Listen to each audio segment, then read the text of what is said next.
Hello everyone, in today's video I will be narrating stories that I found off of Reddit. If you enjoyed this video, make sure you subscribe to my channel, like this video, and comment something down below. But without further ado, let's get straight into these stories.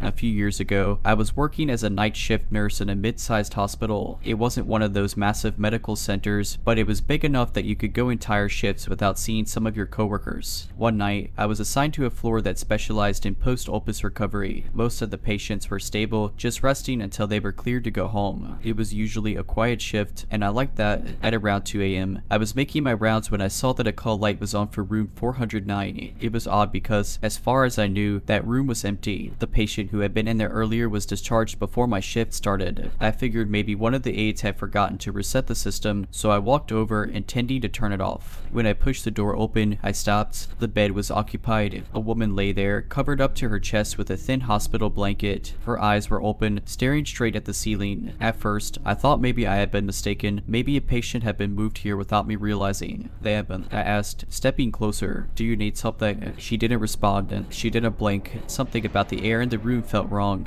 heavy, stagnant. The usual hum of machines was absent. No monitors, no IV drips, just silence. I reached for the chart at the end of the bed. It was empty. No name, no records, nothing to indicate that anyone should be in this room. Then the call light switched off. I hadn't touched it. I backed out of the room immediately and hurried to the nurse's station. I asked the charge nurse if someone had been moved into 409 without my knowledge. She frowned. 409, and she asked, "That room's been empty all day." I told her what I saw. She gave me a look. They got up and walked with me back to the room. The bed was empty, neatly made, as if no one had been in it at all. I knew what I saw. The worst part, when we checked the system logs, the call light for room 409 had been activated at 2:03 a.m., but there had been no record of anyone turning it off. After that night, I did my best to avoid room 409. If I had to pass it during my rounds, I'd walk faster, keeping my eyes down. I never volunteered to check on anything in there, but hospitals have a way of making you face what you don't want to, and a few weeks later, I was assigned to that section again. It was a particularly hectic night, and I barely had time to think. Around 1:45 a.m., I finally sat down at the nurse's station to catch up on charting. That's when one of the newer aides, Jessica, walked up to me. "Hey," she said, frowning. "The woman in 409 is asking for a nurse." I stopped typing. "There's no one in 409, I said carefully. Jessica blinked. "Oh yeah, there is." She just pressed the call light. I looked at when I walked by, and I saw her lying there. She looked, I don't know, kind of out of it. I stood up so fast my chair scraped the floor. Jessica must have noticed the look on my face because she took a step back. "What?" I grabbed the patient assignment list and held it out to her. 409 is empty, I said. "No one is in that room." Jessica let out a nervous laugh, but when I didn't smile, her expression darkened. "You're joking, right?" I saw her. I didn't want to go back to that room, but I knew Jessica wouldn't be able to sleep if I didn't check. So together, we walked back down the hall. The door to room 409 was cracked open slightly. A faint glow from the nightlight inside spilled out into the hall. I took a deep breath and pushed the door open all the way. The bed was empty. The blanket was neatly folded, the pillow untouched. But as I stepped inside, a chill passed over me like the kind you get when you walk into a freezer. Jessica stayed at the threshold. "I swear I saw someone," she whispered. I moved closer to the bed, looking around for any sign that someone had been there. But there was nothing. No creases in the sheets, no indentation on the pillow, just that overwhelming rawness hanging in the air. Then I noticed something that made my stomach drop. The call light button. It was sitting on top of the blanket, right in the center of the bed, like someone had placed it there deliberately. Jessica saw it too. She took a step back. "I'm not going back in there," she muttered. I nodded. Together, we backed out of the room, and I pulled the door shut. Later, when I told some of the older nurses what had happened, one of them, a woman who had worked at the hospital for over 20 years, gave me a strange look. 409, and she asked,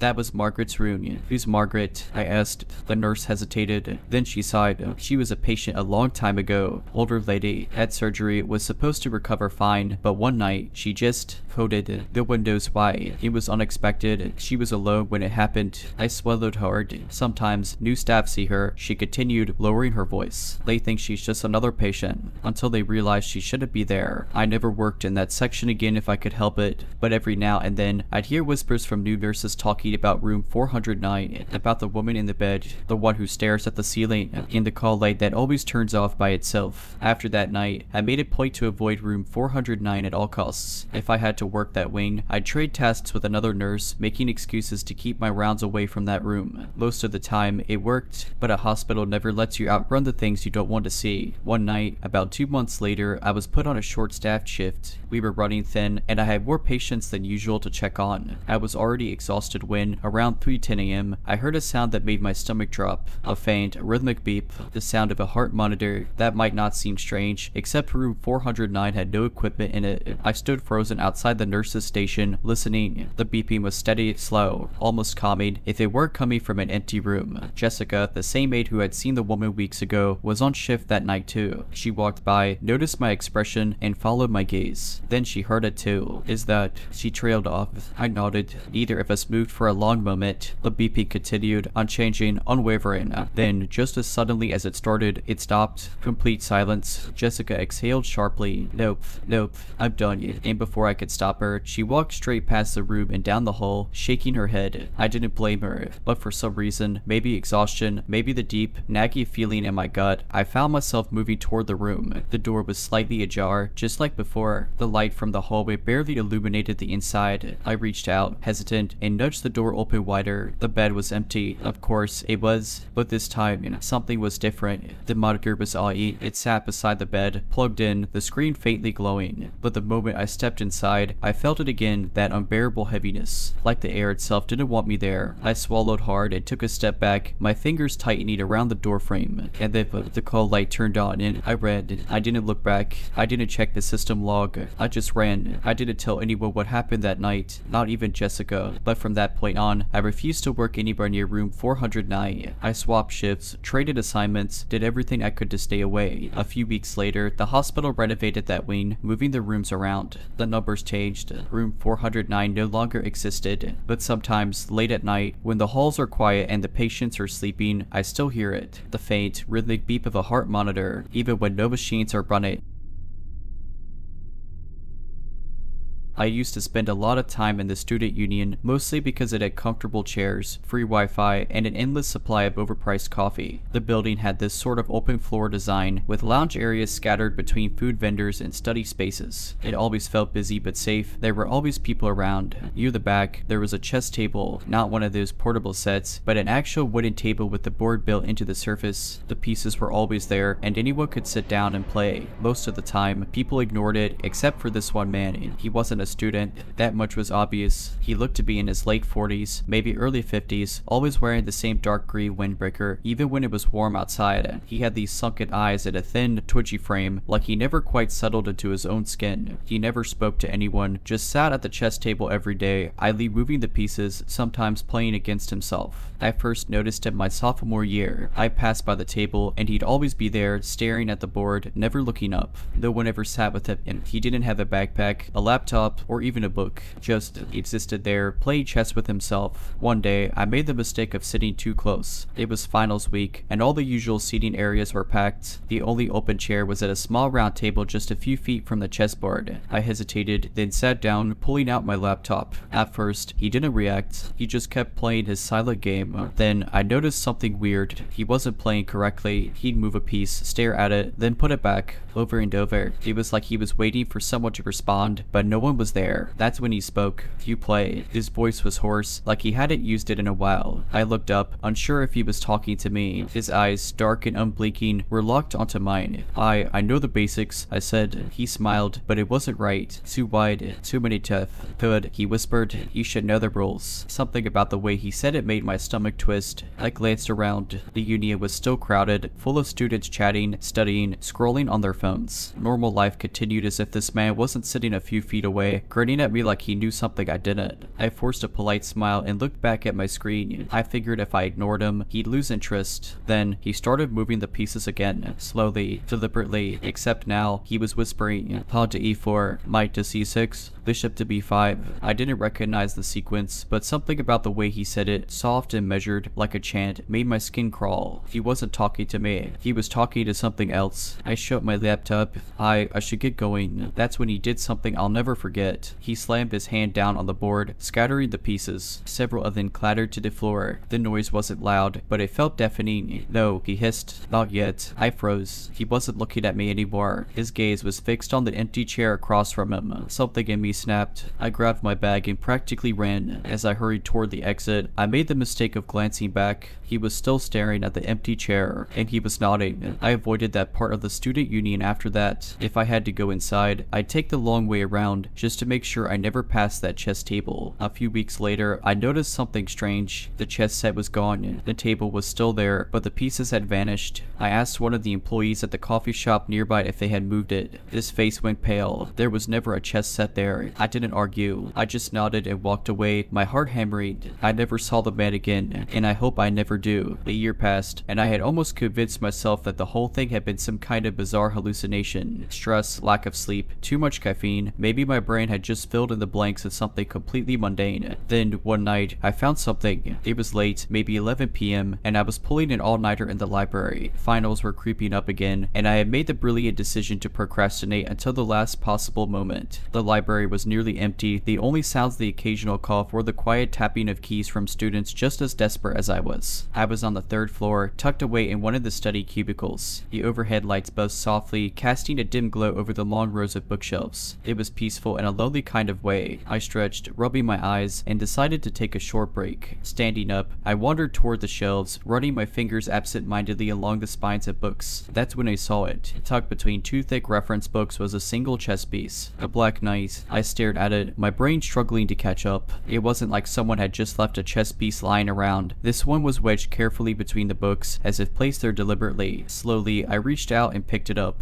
It was ice cold. The moment my fingers closed around it, I heard something. A whisper. Pawn to e4. The exact words the man had muttered at the chess table. I spun around, heart pounding, but the library was still empty. No one was there. I set the knight back down and walked away quickly, trying to convince myself it was just my imagination. Just a weird coincidence. But then, as I made my way back to my study cubicle, I noticed something else. On my table, right next to my laptop, was another chess piece. A white queen. I had to put it there. I didn't touch it. I grabbed my stuff and left. After that night, things got worse. I started seeing glimpses of him. Not often, and never for long, but enough to make my stomach drop every time. A flash of a green windbreaker disappearing around a corner. A hunched figure sitting on a bench, staring at nothing. Once, I even caught a reflection in a window, a face staring at me from just over my shoulder. But when I turned, no one was there. And then, the dream started, always the same. A chessboard in the middle of an empty room. Pieces moving on their own. A dark figure sitting across from me, hands folded neatly in front of him. And a voice whispering, "You're both. I don't know what you wanted. I don't know what I was supposed to do. All I know is that I stopped playing chess after that. I graduated and moved away, and for a long time, I thought it was over. But a few nights ago, I got a package in the mail. No return address, no note, just a small wooden box. Inside was a single chess piece, a black king. I put it back in the box and shoved it in the back of my closet. I don't know what happens if I play, and I don't want to find out. I tried to ignore it. I really tried. The box with the chess piece sat untouched in the back of my closet, buried beneath old clothes and forgotten notebooks. I told myself it didn't mean anything, that it was just some elaborate prank. But then the text started. The first one came at exactly 3:04 a.m. Unknown number, Yaboof. I stared at my phone, my breath caught in my throat. It had to be a mistake. A wrong number. I didn't respond. The next night, at the exact same time, unknown number, pawn to e4. I blocked the number. It didn't matter. The next night, a different number, the same message. This went on for a week. Each time, a different number. Each time, the same move. And then, something worse. One night, I woke up before the text came. It was instinct, like something had yanked me out of sleep. My room was dark, but something felt off. My heart pounded as I reached for my phone, my fingers shaking. 3:03 a.m. 1 minute before the text would arrive. I held my breath, waiting. Then, a soft tap, not from my phone, from inside my closet. I went still, my fingers tightening around the sheets. It was so quiet, I thought I imagined it. Then it came again. Tap, tap, tap, slow, methodical, like someone or something was knocking from the inside. I forced myself to move. I reached for for the lamp and flicked it on, my eyes darting to the closet. The door was closed, but something was wrong. The door handle, it was turned halfway down, like someone had pressed their fingers against it but stopped. I stared, my skin crawling. Then, just as the clock hit 3:04 a.m., my phone buzzed. I almost dropped it. My hands were slick with sweat as I looked down at the screen. The message was different this time. Unknown number, you're taking too long. That was the night I left. I packed a bag and drove to a motel, not even bothering to lock my apartment door behind me. I didn't care. I just needed to be away. For a while, it seemed to work. The text stopped. The knocking stopped. Then, 2 nights ago, I came home. The box, the one with the chess piece I had shoved deep into my closet, was sitting on my kitchen table. The lid was open. The black king was gone, and in its place, a folded slip of paper with 4 words written in perfectly neat handwriting. Checkmate. Say so. I don't know what's going to happen next, but I know one thing. I should have never sat at that table.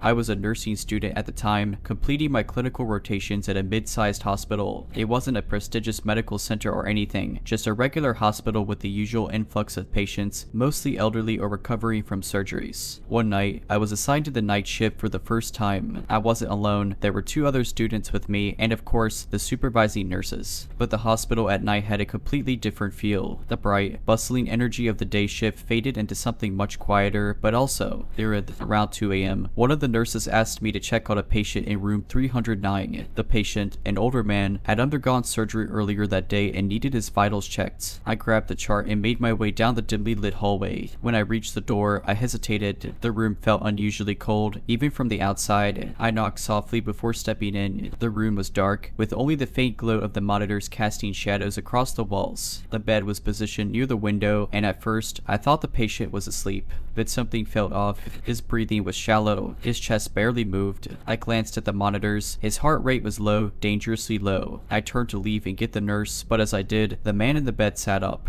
Not slowly, not groggily, he just sat straight up, like a puppet being yanked by invisible strings. I froze. His face was turned slightly away from me, but I could see his profile. His eyes, they were open, but unfocused. His lips moved, but no sound came out. "Sir," I asked, my voice barely above a whisper. He turned his head toward me, too fast, too sharply, and I felt my stomach drop. His eyes were wide now, locked onto mine, and then he smiled, a slow, creeping smile that did not belong on the face of someone who had just been unconscious moments ago. A deep, raspy whisper came from his throat. "You're not supposed to be here." I took a step back. The room suddenly felt suffocating. "I'll get the nurse," I stammered, but as I turned to go, the voice behind me whispered again. "Wrong route." I bolted. I didn't walk. I didn't check the hallway. I just ran. I nearly crashed into the nurse at the station, my words tumbling out in a panic. I told her something was wrong with the patient in 309, that his vitals were bad, that he was awake and talking strangely. She frowned, flipping through the records. 309, she repeated, looking confused. "Yes, he needs help." She shook her head. "There's no one at 309. I felt a wave of nausea rise in my throat. "What?" She turned the chart around, pointing at the entry for room 309. "The patient in that room passed away 3 hours ago." I felt the air leave my lungs. The nurse must have noticed the color drain from my face because she quickly added, "They moved his body to the morgue already. The room is empty." I shook my head. No, I was just in there. He was in the bed. He sat up. He spoke to me. Her expression darkened. She didn't look at me like I was crazy. She looked unnerved. That made it worse. "Are you sure it was 309? She asked carefully. I turned my head back toward the hall, my pulse hammering in my ears. I knew where I had gone. I had checked the door number. "I'm sure," I whispered. The nurse stood up. "Stay here," she said before walking down the hallway. I sat at the station, my hands shaking. My other classmate looked at me with concern, but I couldn't even form the words to explain. When the nurse returned a minute later, she was frowning. I felt like I was losing my mind. I had seen him. He had looked right at me. And then I remembered what he had whispered. "Wrong route."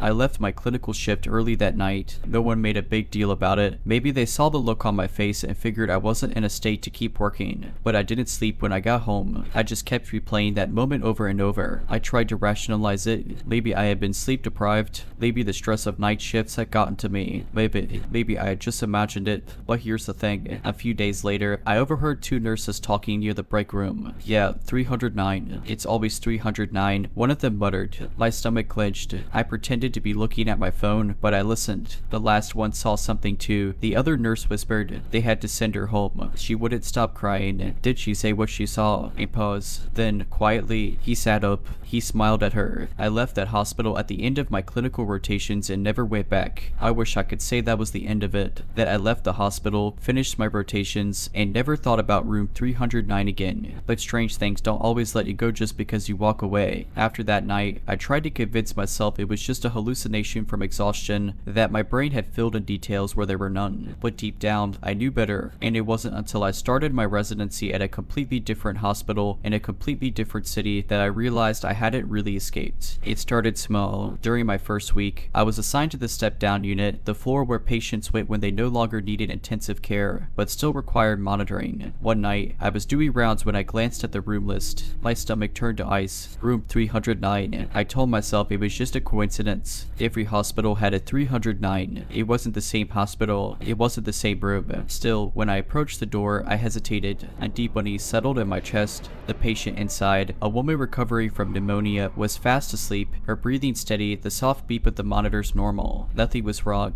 I exhaled in relief and turned to leave. Then, out of the corner of my eye, I saw movement. The monitor screen dimmed, its glow shrinking like something had stepped in front of it, and then, from the darkness near the foot of the bed, I saw something shift. A shape, too tall, too thin, watching. I flipped on the room light, my heart pounding, but there was nothing there. The patient stirred slightly, but she didn't wake. The monitor flickered back to its normal glow. I stood there for a long time, my breath coming in short, shallow bursts. I scanned every corner of the room, checking the machines, the chairs, even behind the curtains. Nothing. I didn't tell anyone. What could I say? That his shadow had blocked the monitor, that I felt something watching me. No, it sounded ridiculous, but it didn't stop. The next week, I was restocking supplies in an empty room when I heard it. A soft, raspy whisper, "Wrong route." I spun around, my back slamming against the cabinet. The room was empty. The door was closed. My skin crawled. I stopped doing rounds alone after that. I'd like to say I never encountered it again, but the truth is, I don't think it ever left me. Even now, years later, every hospital I work in, every shift I take, I always glance at the room list first. Because if there's a room 309, I refuse to go inside. And if I ever hear those words again, wrong group,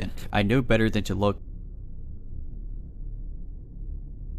I work as a piano tuner, not the most thrilling job, but it pays well and I like the solitude. Most of my clients are concert halls, schools, and the occasional private collector with more money than musical ability. I've been doing this for years, and I thought I'd seen everything until last summer. It started with an email, a new client, someone I'd never worked with before. The message was brief. "Wrong piano needs tuning, urgent, will pay extra for short notice. Address below." No name, just an address in a neighborhood I didn't recognize. The urgency and the offer of extra payment were odd, but not unheard of. Some people get obsessed with getting their instrument perfect, and I never turned down extra cash. When I arrived, the house didn't match the address on the email. It was old, half swallowed by ivy, like no one had lived there for years. The windows were dark, the porch sagging. For a second, I wondered if I had the wrong place, but then I noticed the door was slightly ajar. I hesitated. I should have left, but I had driven over an hour to get there, and something about the air that night, thick and heavy like the sky was pressing down, made me reluctant to go back empty-handed. Inside, the house smelled stale, like wood rot and something faintly metallic. The walls were lined with empty frames, their glass long gone. Dust coated everything except for a single trail of footprints leading deeper into the house. I followed them in. The piano was in the center of what might have once been a ballroom. A massive grand piano, black lacquered, its surface spotless despite the rest of the house's decay. It looked rugged. The proportions were slightly off, like it had been built to fit someone's memory of a piano rather than an actual instrument. I sat on the bench, lifted the lid, and struck a key, a low C. The sound was rugged, not out of tune, just off, like hearing your own voice in a recording and realizing it doesn't sound how you imagine. I pressed another key, then another, the same unsteadily resonance. The longer I played, the more it felt like the notes weren't just vibrating in the air, but sinking into the walls, into me. I stopped, out of tune. The voice came from behind me. I nearly jumped out of my skin. A man stood in the doorway, tall and thin, his suit hanging loosely off his frame. His face was hard to focus on, like my eyes refused to land on any one feature. I cleared my throat. "Oh yeah, it's definitely..."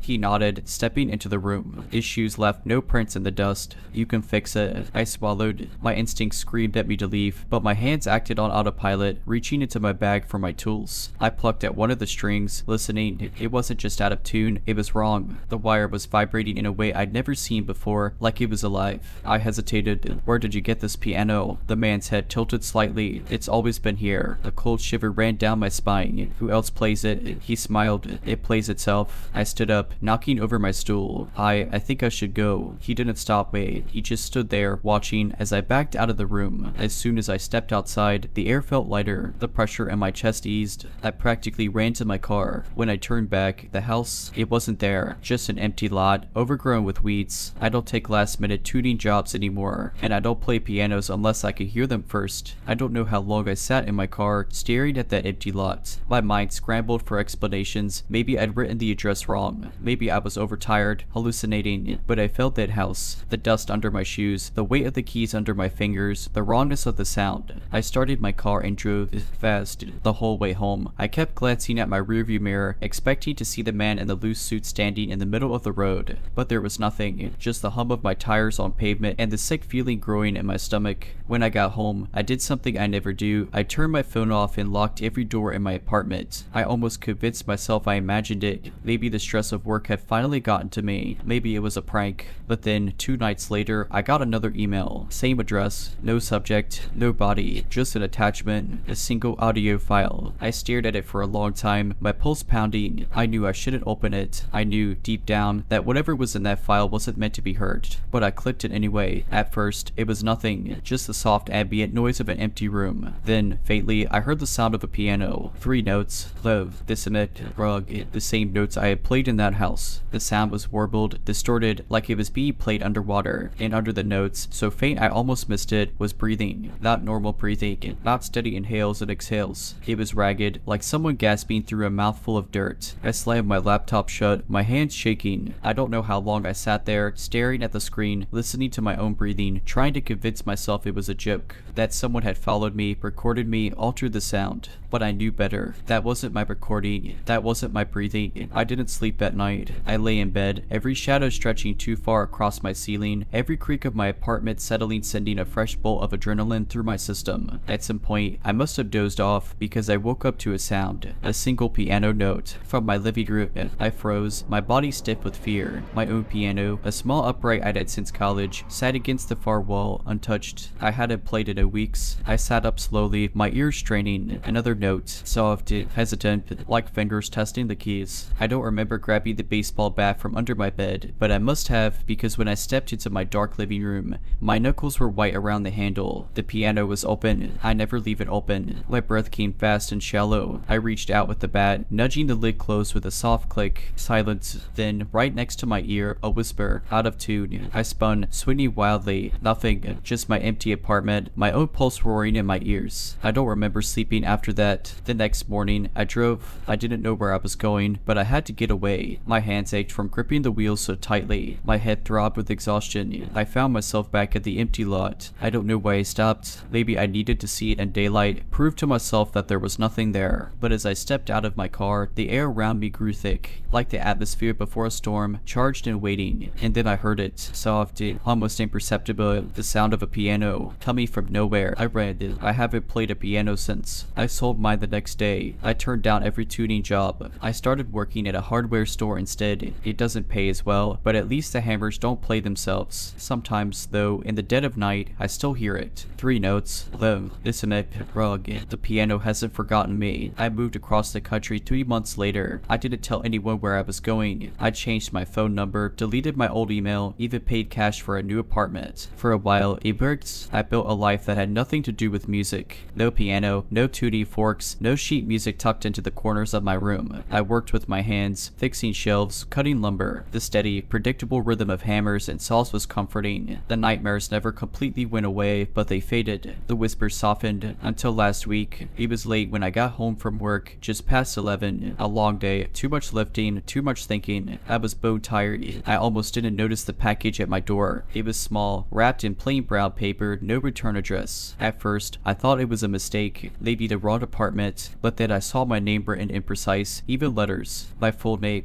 No one here knew my full name. I hesitated, staring at it like it might move. Eventually, curiosity won out. I carried it inside, sat on the floor, and carefully peeled back the paper. Inside was a cassette tape. No label, no markings, just a black plastic shell and a length of brown ribbon wound tight inside. I don't own a cassette player. I hadn't seen one in years, but something in me knew if I didn't listen to it, it would find find another way. I borrowed a player from an old thrift store the next day. The woman behind the counter gave me a strange look when I asked if it worked. Not many people listen to tapes anymore, she said. I just need it for one thing, I muttered. She shrugged. Hope it's a good one. I took it home, locked my door, sat on my bed, pressed play. At first, it was static, soft, crackling, like an old record spinning in an empty room. Then the breathing started, shallow, uneven, familiar. I gripped the edges of the player so hard my fingers hurt. A single piano note rang out, low, dissonant, then another, and another. The same 3 notes, the same wrong sound, but this time there was something new. A voice, hoarse, dry, like it had been buried under the earth. He left before the tuning was finished. I stopped the tape. My hands were shaking. The room was silent, but I felt it. The pressure in the air, the weight of something watching. I turned the tape player over, pried open the back. My stomach lurched.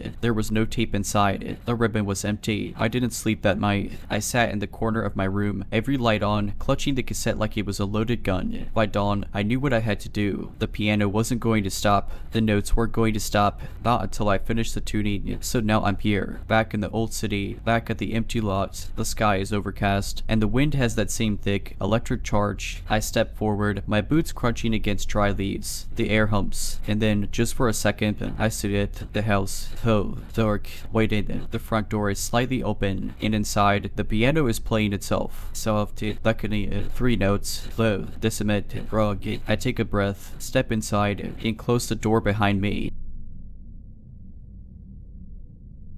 There was an empty lot near my childhood home. Not abandoned, just empty. No one ever built anything on it. No for sale sign, no grass, just dirt and gravel. It wasn't fenced off, and kids would cut through it on their way home from school. I did too, plenty of times. One evening, when I was about 16, I was walking home later than usual. My route took me past the lot, and I decided to cut through it like I had 100 times before. But as soon as my foot touched the gravel, something felt. Oh, the lot wasn't empty. There was a man standing in the center. He wasn't doing anything.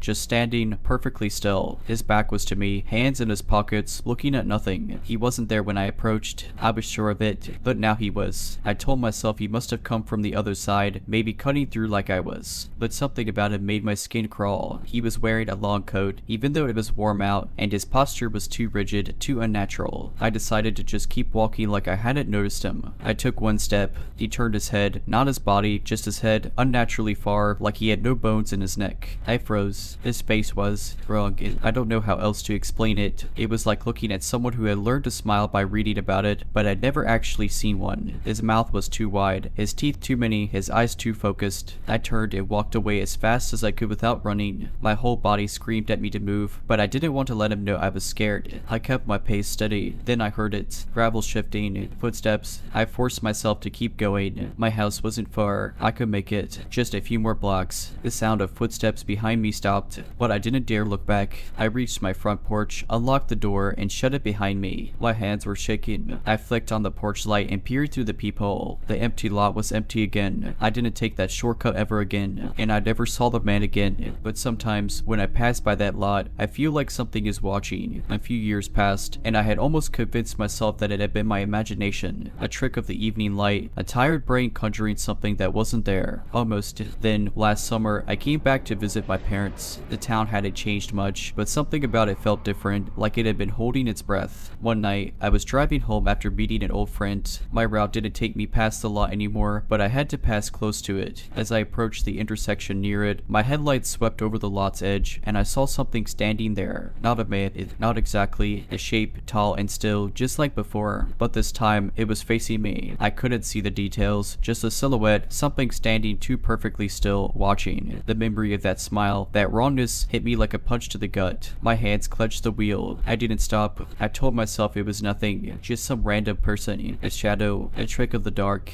Then I got home. I parked in my parents' driveway, took a deep breath, and glanced at my rearview mirror. The lot was more than 6 blocks away, but something was standing under the street light at the end of the road. I went inside and locked every door. I didn't see it again for the rest of my visit. I even forced myself to drive past the lot during the day just to prove to myself that it was fine. It was just just a patch of gravel and dirt. Nothing strange. But on my last night in town, I had a dream. I was back in the empty lot, but this time it wasn't empty. There were no buildings, no trees, no fences, just figures. Dozens of them standing completely still, all of them facing me. Their faces were blurred, shifting, mouths stretched into two wide smiles. Then, one by one, they began to turn their heads, slow, unnatural, like cracking joints. The last one, the one closest to me, was the man from before. His mouth moved, but I don't remember hearing words. Just a sound, something low and guttural, like laughter that didn't belong in a human throat. I woke up covered in sweat, my ears ringing. I didn't go back to that town for a long time, but sometimes, when I drive through unfamiliar places, I see empty lots. And sometimes, just for a second, I think I see someone standing there, waiting, watching, and I stayed away from my hometown for years. I built a life somewhere else, far away from that lot, from the strange man, from the dream I refused to think about. But a few months ago, my mother got sick. It wasn't serious at first, but my dad called me one night and said, "You should come home, just in case." So I packed a bag and made the drive back. The moment I crossed into town, I felt it, that breathless sensation, like something had been waiting for me to return. I ignored it. I told myself it was just nostalgia mixed with nerves. I avoided the light. I didn't even look in its direction. At least, not at first. It happened on my third night back. I was staying in my childhood bedroom, tossing and turning, unable to sleep.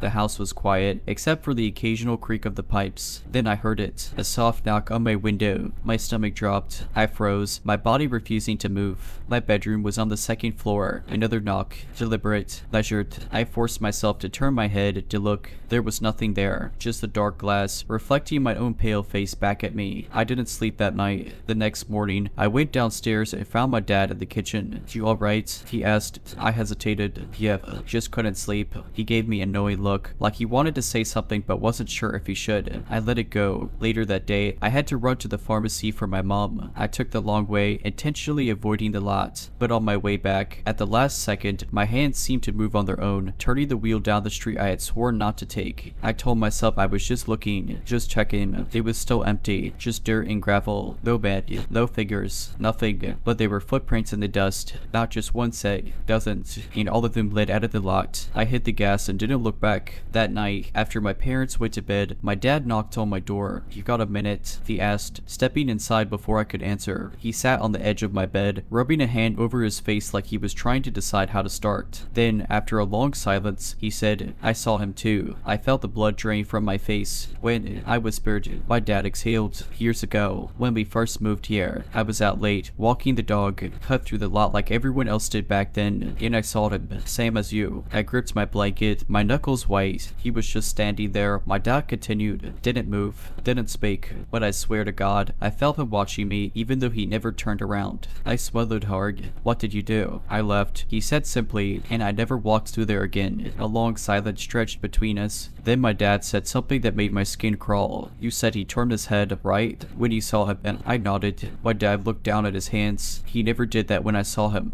I didn't sleep that night either. I left town the next day. My mom was doing better, and I couldn't stay any longer. As I drove past the edge of town, I forced myself to look in the rearview mirror, just to be sure. The lot was empty, but standing at the very edge of the gravel, just before the sidewalk, was a figure, perfectly still, head turned toward me, mouth stretched into a wide, unnatural smile. I pressed my foot down on the gas. It started with a single paper crane. I work at a university, but not as a student or a professor. I'm just one of the people who keep things running in the background. My job is mostly quiet, handling inventory and deliveries, making sure equipment gets where it needs to go. It's a job that doesn't usually invite attention, but someone was paying attention to me. The first time I noticed the crane, it was sitting on my desk in the supply room, a perfectly folded piece of white paper, no note, no explanation. I assumed it was a joke or something left behind by a coworker, so I just tossed it in the trash. The next day, there were two cranes. They were balanced on top of a box of printer paper, identical in their precision. Something about them unsettled me. I asked around, but no one claimed that maybe one of the students. My manager suggested they wander in here sometimes. By the end of the week, there were 7, always perfectly folded, always placed where I would find them. That's when I started checking the cameras. The supply room has a security camera facing the door. It's mostly there in case anything gets stolen, but it should have caught whoever was leaving these things. I sat down around in the security office and scrolled through the footage from the past few nights, and that's when I saw him. At exactly 3:13 a.m., the door to the supply room opened, though no one had swiped a key card. A man walked in, tall, wearing an old-fashioned coat that reached down to his ankles. His face was just rugged and blurred, like the camera couldn't quite capture it. He walked straight to my desk, pulled something from his pocket, and carefully placed it down. A paper crane. Then he turned, walked out, and the door shut behind him. No hesitation, no wondering, like he had done this 100 times before. I checked the logs. No one was supposed to have been in the building at that hour. I asked security if they recognized him, but the footage wouldn't play properly when I tried to show them. The file just glitched. That night, I couldn't sleep. Every time I closed my eyes, I saw the man's blurred face. The next morning, I arrived at work early, dreading what I might find. This time, there weren't just paper cranes. Spread across my desk were dozens of origami figures, birds, stars, flowers, things I didn't even recognize. And in the center was a folded note. My hands were shaking as I opened it. "You're not supposed to be here. I don't work at the university anymore. I don't even live in the same city. And if I ever see another paper crane, I'm burning it before I open it." I wish I could say that was the end of it. That leaving the city, changing jobs, and cutting ties with that university was enough. But I think, deep down, I knew that wouldn't be the case. It took months before I stopped jumping at shadows. I moved across the state, found a new place, and took a job at a small logistics company. Nothing special, just moving inventory, much like before. No cameras, no security rooms, no late night university buildings. I kept my head down and my routine predictable. I told myself I was safe, and I was, for a while. Then, one morning, I found it, a single paper crane. It was sitting in the cup holder of my car. I hadn't noticed it when I got in, just threw my coffee in the console and started driving. It wasn't until I hit a red light and reached down for a sip that my fingers brushed something smooth and stiff. My stomach dropped. I didn't unfold it. I didn't want to know what was inside. I threw it out of the window and tried to convince myself it was nothing, just some random, meaningless coincidence. But it wasn't. That night, I locked my doors, checked my windows, and forced myself to sleep. No more paranoia, I told myself. No more looking over my shoulder. At exactly 3:13 a.m., I woke up, not because of a noise, not because of a dream. I woke up because I felt something. The air in the room was heavy, like I wasn't alone. My bedroom was dark except for the blinking light of my alarm clock, glowing red against the shadows. I didn't move. I didn't breathe. Then, from the foot of my bed, I heard it, a soft, papery rustling, like the whisper of 100 tiny wings. I don't remember moving, but I must have, because the next thing I knew, I was running. I barely registered the cold floor beneath my feet, the harsh slam of the front door as I threw myself outside. I didn't stop running until I was in my car, engine roaring to life, tires screeching as I tore out of the driveway. I drove for hours, not knowing where I was going, just knowing I couldn't go back. When the sun finally rose, I pulled over in a gas station parking lot, hands clenched around the steering wheel. I forced myself to look at the back seat. It was empty. I let out a shuddering breath. Maybe I had imagined it. Maybe I had just panicked. But then I glanced at the passenger seat. A single, perfectly folded paper crane sat there, and beneath it, another note. This time, I read it. "You can't leave. I don't know what to do. I haven't been back to my apartment. Haven't even been back to that city. I've been living out of motels, never staying anywhere longer than a few nights. But it doesn't matter, because wherever I go, I always wake up at 3:13 a.m., and the cranes always find me. I wish I could say I had a plan, that I knew what I was running from or how to stop it, but the truth is, I don't. I've been on the move for weeks now, switching motels, paying in cash, leaving no paper trail. I even ditched my phone, thinking maybe I was being tracked. It didn't make a difference, because every single night, no matter where I go, I wake up at exactly 3:13 a.m., and there's always a crane. Sometimes, I find it on the nightstand beside my bed. Sometimes, it's on the dashboard of my car. One time, I woke up and felt something crinkle under my hand. It was in my bed with me. I tried destroying them. I burned one in a motel sink, watched the flames curl around its delicate edges until it was nothing but ash. The next morning, it was back, sitting in the same spot I had found it, pristine and untouched. I stopped trying after that. But last night was different. I was holed up at a roadside motel off the interstate, some no-name place that smelled like mildew and desperation. I had double locked the door, blocked it with a chair, and left the bathroom light on because darkness felt too much like an invitation. But at 3:13 a.m., I woke up anyway. At first, I thought it was just another night, another crane waiting for me in some quiet, patient spot. But then I noticed something. The air felt different, thicker, like something else was in the room with me. I turned my head slowly, heart pounding, every muscle in my body screaming at me to run. But I didn't run. I couldn't, because in the corner of the room, half hidden in the dim glow of the bathroom light, he was standing there, the man with the paper birds. He was taller than I remembered, his long coat draping around him like a second darkened skin, and his face. His face was still wrong, blurred, shifting, like the edges of an unfinished sketch. He didn't move, didn't speak. He just watched me, and in his hands, he held something, not a crate this time, a note. My mouth was dry, my hands gripping the sheets so tightly my knuckles ached. I wanted to scream, to demand answers, but all I could do was stare as he tilted his head, his fingers releasing the note. It drifted down to the carpet like a dead leaf, and then he was gone, just gone, like he had never been there at all. I didn't move for a long time and just lay there, listening to the silence, waiting for something else to happen, but nothing did. Finally, with shaking hands, I reached down and picked up the note. It was different from the others. Not cleaned, not perfect. The edges were frayed, the paper slightly yellowed, like it had been handled too many times before, and the message wasn't typed. It was handwritten. Stop running, come back. I don't know what it means. I don't know what happens if I listen, but I think I'm running out of choices, and I know that if I don't go back soon, he's going to take me there himself.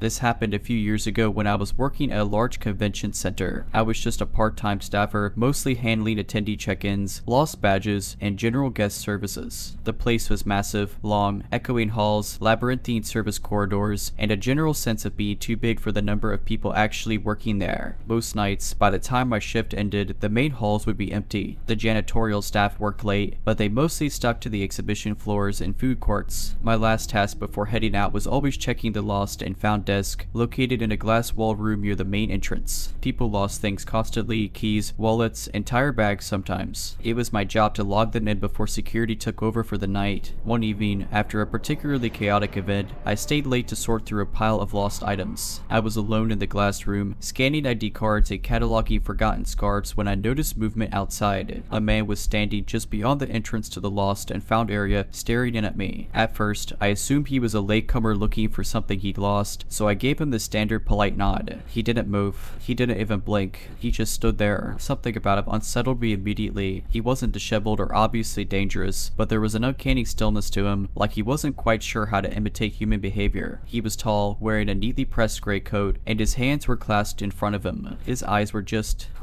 too focused. I swallowed my unease and forced a smile. Hi there, are you looking for something? Nothing, just staring. I tried again. Sir, do you need help? Slowly, he lifted one hand and pointed not at the lost items, but at my desk. Now I was getting genuinely freaked out. I looked down at my desk, half expecting to see something unusual, just the usual pile of phones, wallets, and forgotten lanyards. When I looked back up, he was closer, not by much, but enough that I knew he hadn't walked normally. I hadn't looked away for more than a second, but there he was, just a few steps from the glass wall now. His expression hadn't changed. Something inside me screamed to leave. I stood up, trying to act casual, lost, and found his clothes for the night. I said, inching toward the exit, if you come back tomorrow. Then he moved, not walked, moved, like a skipping frame in a broken video. He was subtly inches from the glass, face nearly pressed against it. I stumbled backward, heart hammering. He was still pointing at my desk, but his head had tilted slightly, like he was listening for something. And then I heard it, a small tap, not from the man, but from the pile of lost items. I whipped around. Nothing looked out of place, except for a single key that had shifted slightly, as if it had just been placed there. The second I looked away, I felt the air change. I turned back, and he was inside the room. No sound, no movement, just inside. I read. I don't even remember making the decision. I was just suddenly in the hallway, sprinting toward the security office. I didn't stop until I reached one of the night guards. Of course, when they checked lost and found, the room was empty. The cameras glitched. That's what the security guy told me. Just a second of static during the exact moment I left my desk. Nothing was stolen, nothing was out of place, except for that key. I checked the logs later, though what had turned it in, it hadn't been in the pile when I started sorting. I wish I could say that was the last time I saw him. After that night, I refused to take late shifts. I didn't tell my boss the real reason, just blamed my college workload. A few coworkers joked that I just wanted to dodge the boring end of night routine, but I didn't care. As long as I could avoid being alone in that glass-walled room, I was fine. For a while, nothing happened. No strange encounters, no missing time, no misplaced keys. I convinced myself that maybe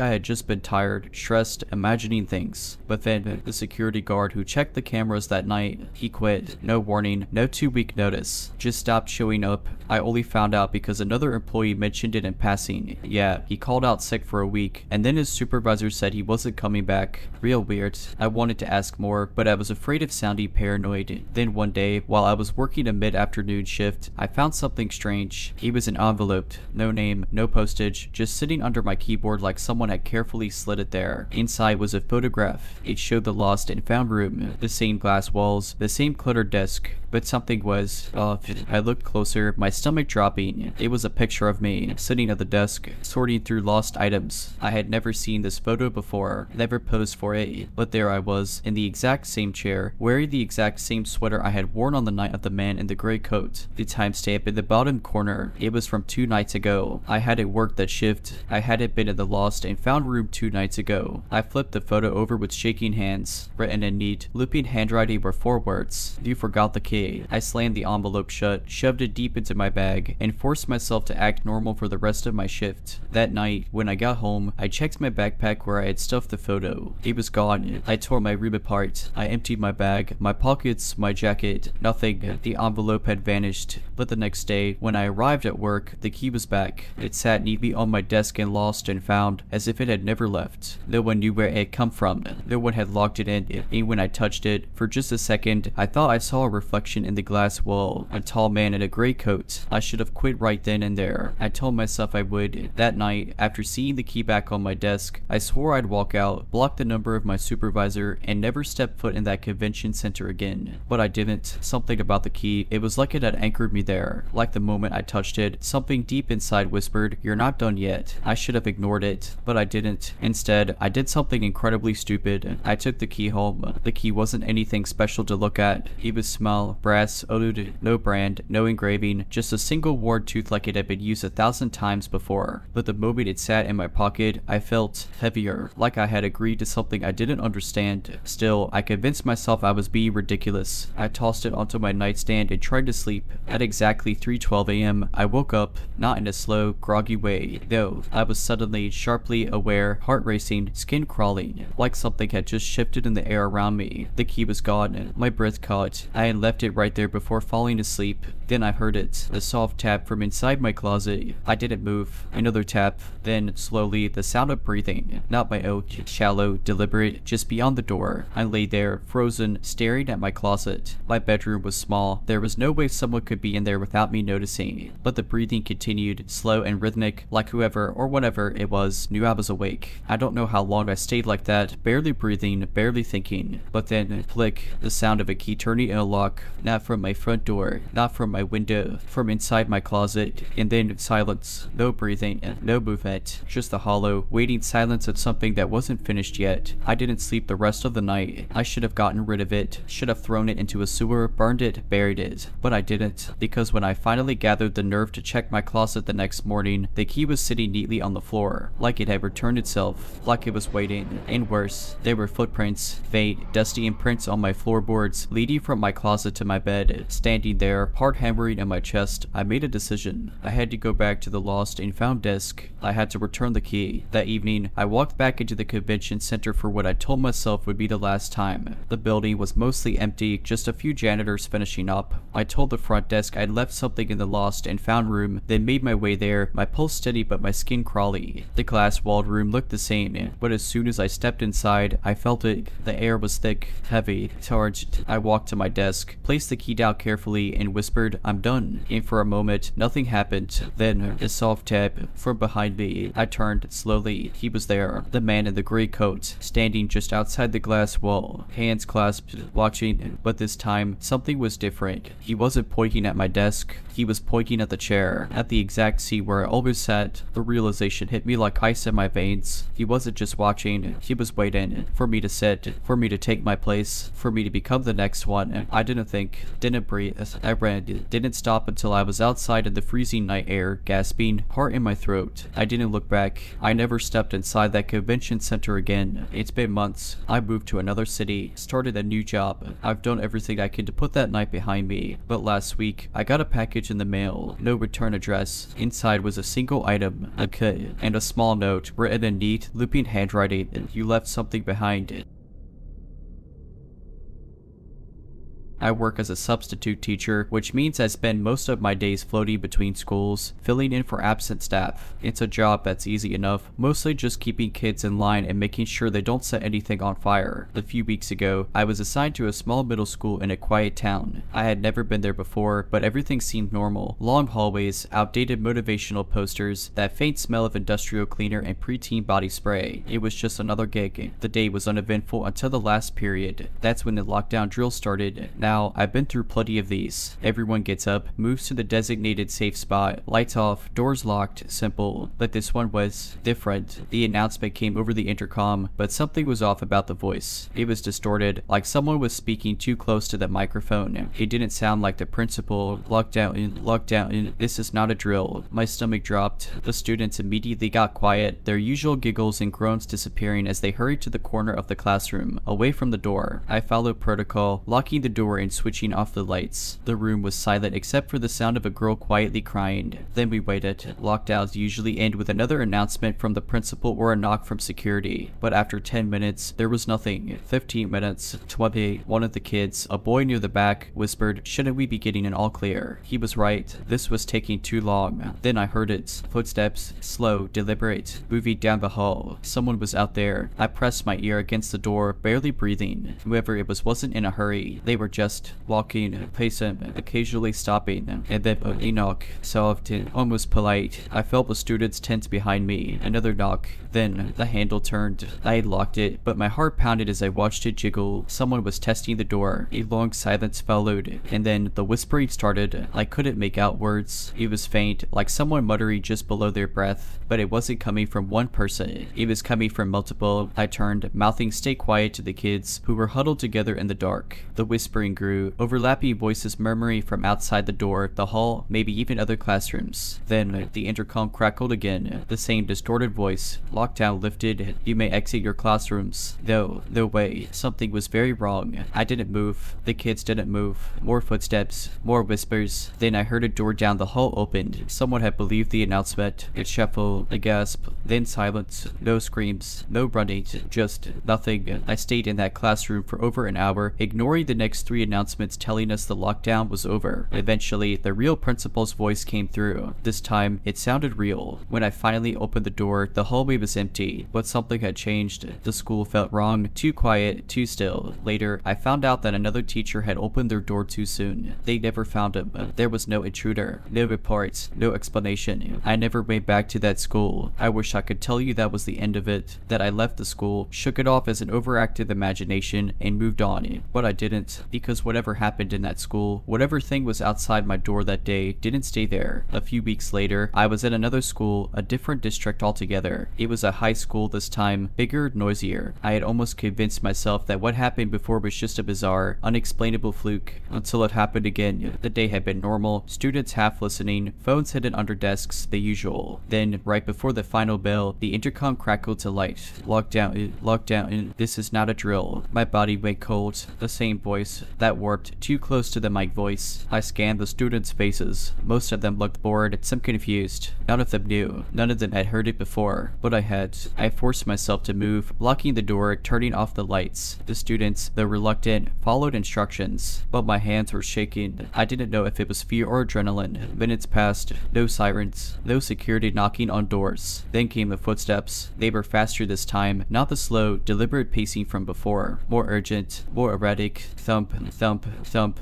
The running stopped right outside my door. I bit down on my lips so hard I tasted blood. The students were still, some holding their breath. Then, thunk, louder than before. Harder. I clenched my fists, pressing my back against the desk. The handle twitched, turned, still locked, but I swear, it felt like something was pushing against the door from the other side. Not like a person trying to break in, but something else. Like a presence, an unseen weight pressing against the barrier between us. Then came the whispering, not from the door, door from inside the room, and I spun around so fast I nearly knocked over a chair. The students were frozen, eyes wide. The whispering came from the air itself, like a breath behind my ear, curling around the room, settling into every shadowed corner. I don't know how long it lasted. Time stretched, bent. Then, just like before, lockdown lifted. You may exit your classrooms. But this time, I saw something, a shadow, just outside the window of the classroom door, standing motionless. I could barely make out the shape, a distortion like heat rising from pavement. It was watching. I knew better than to open the door. I waited, an hour, then another. Finally, a second announcement came, this time in the real principal's voice. When I finally stepped outside, the hallway was silent. No students, no teachers. Then I saw the locker, just one. Its door was hanging open, and inside, scrawled into the metal with deep, jagged marks, was a message. A message for me. You listened. Good. That was the last time I took a teaching job. I don't know what it is. I don't know what it wants, but I have a feeling it isn't done with me yet. I quit teaching after that. It wasn't just paranoia. I could feel something following me. It didn't matter how far I moved, what I did, or how much I tried to rationalize it. I could feel it in places it had no right to be. In the grocery store, where the overhead speakers crackled with a static-drenched whisper just for a second. At home, where my TV would flicker to a blank channel, and I'd swear I saw movement just before it cut back to normal. On the street, where I'd hear footsteps stop just as I did, only to turn and find nothing there. But the worst came when I took a job at a bookstore. It was supposed to be safe, quiet, no more classrooms, no more intercoms, just books and customers who barely talked to me. And for a while, it was, until one night, it was near closing. I was alone, shelving the last of the returns. The place was dim, filled with the soft hum of fluorescent lights and the distant sound of traffic outside. Then, just as I was locking up, the intercom came on and I froze. Lockdown. This is not a drill. No, not here. My breath hitched. The store didn't even have an intercom. The lights flickered, the speakers hissed. Then, the footsteps, not from the front, from the back room, the stock room, where no one should have been. I moved slowly, my fingers gripping the key so hard it dug into my palm. I needed to leave. I needed to get out right now. But as I turned to run, I heard it. Look.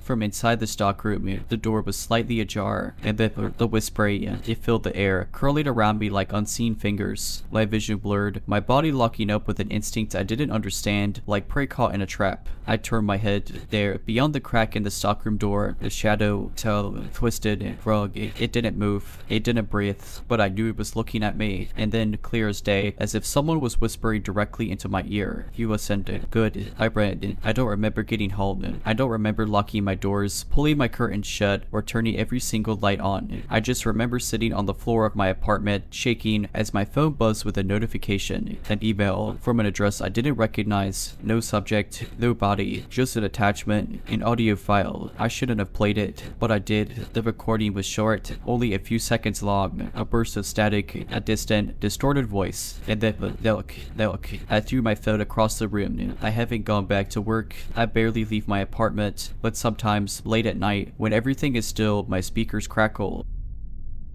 I used to work at a small, independent art gallery downtown. It wasn't much, just 3 rooms and a storage area in the back, but it had a certain charm, the kind of place where local artists could showcase their work without the red tape of big museums. It was quiet most days, except for the occasional visitor or a school tour. One afternoon, I was alone at the front desk, scrolling through my phone when I heard the front door chime. I glanced up, expecting a usual guest, a tourist or art student, but instead, a man stepped inside. He was off. I can't describe it better than that. Something about the way he moved, too deliberate, too careful. He wore a dark green jacket, zipped up despite the warm weather, and a beanie pulled low over his forehead. His face was expressionless, his eyes scanning the room with slow, unsettling precision. Welcome in, I said, my voice a little tighter than usual. He didn't reply. He just walked past me into the first exhibit, hands in his pockets. I watched him for a moment, then forced myself to focus on my computer. At first, everything seemed normal. He moved through the exhibit slowly, pausing at each piece a little longer than most people would. 5 minutes passed, 10, then 20. I glanced at the clock, growing uneasy. No one else had come in, and he hadn't made a sound. At the 30-minute mark, I cleared my throat. Let me know if you have any questions, I said, forcing a smile. He didn't answer. He didn't even look at me, just kept staring at a painting, a dark, abstract piece with heavy brush strokes. The air in the gallery felt heavier. I checked my phone, pretending to be busy, but my heart was pounding. Something told me not to take my eyes off him for too long. Then, after After what felt like forever, he finally moved again. He turned slow, mechanical, and walked to the next room. I exhaled. Maybe he was just eccentric. Maybe I was overreacting. But then I noticed something strange. The painting he'd been staring at, it was slightly tilted. I frowned. All of our artwork was carefully secured to the walls. How had it moved? I stood, went over, and gently adjusted it back into place. When I turned back toward the entrance of the next room, he was standing there, watching me. I froze. He hadn't made a sound. No footsteps. Nothing. I just had to fix something. I stammered, my throat dry. Again, no response. Just that blank, unblinking stare. Then he smiled. It was the worst part. That slow, stretching grin that didn't reach his eyes. Like he just figured something out. And then he walked past me, so close our sleeves nearly brushed. I held my breath. He left without another word. The door chimed. The gallery was empty again. I let out a shaking breath, my skin crawling. I went to the back room, pretending to reorganize supplies, anything to shake the lingering unease. 5 minutes passed, then 10. I finally convinced myself I was being paranoid and returned to the front desk.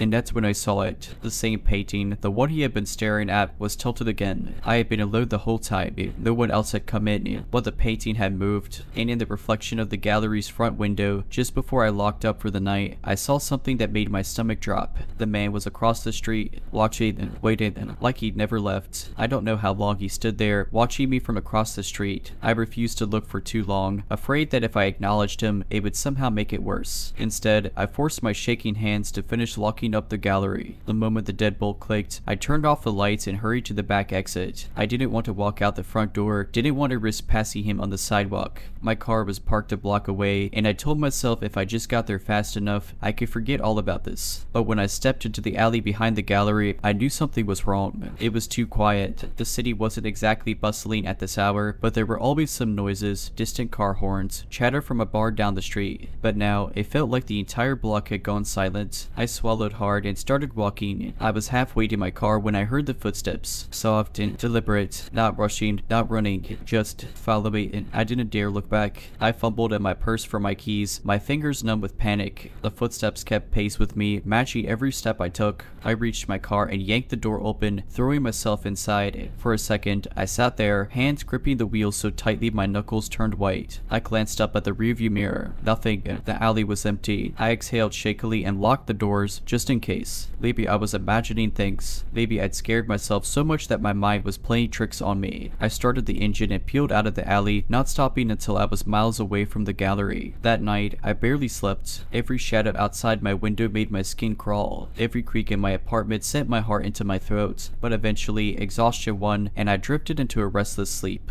The next morning, I got to the gallery early to open up. My hands were still shaking as I unlocked the door. At first, everything looked normal, until I stepped inside. Every single painting in the gallery had been tilted, not just the one he had been staring at. All of it.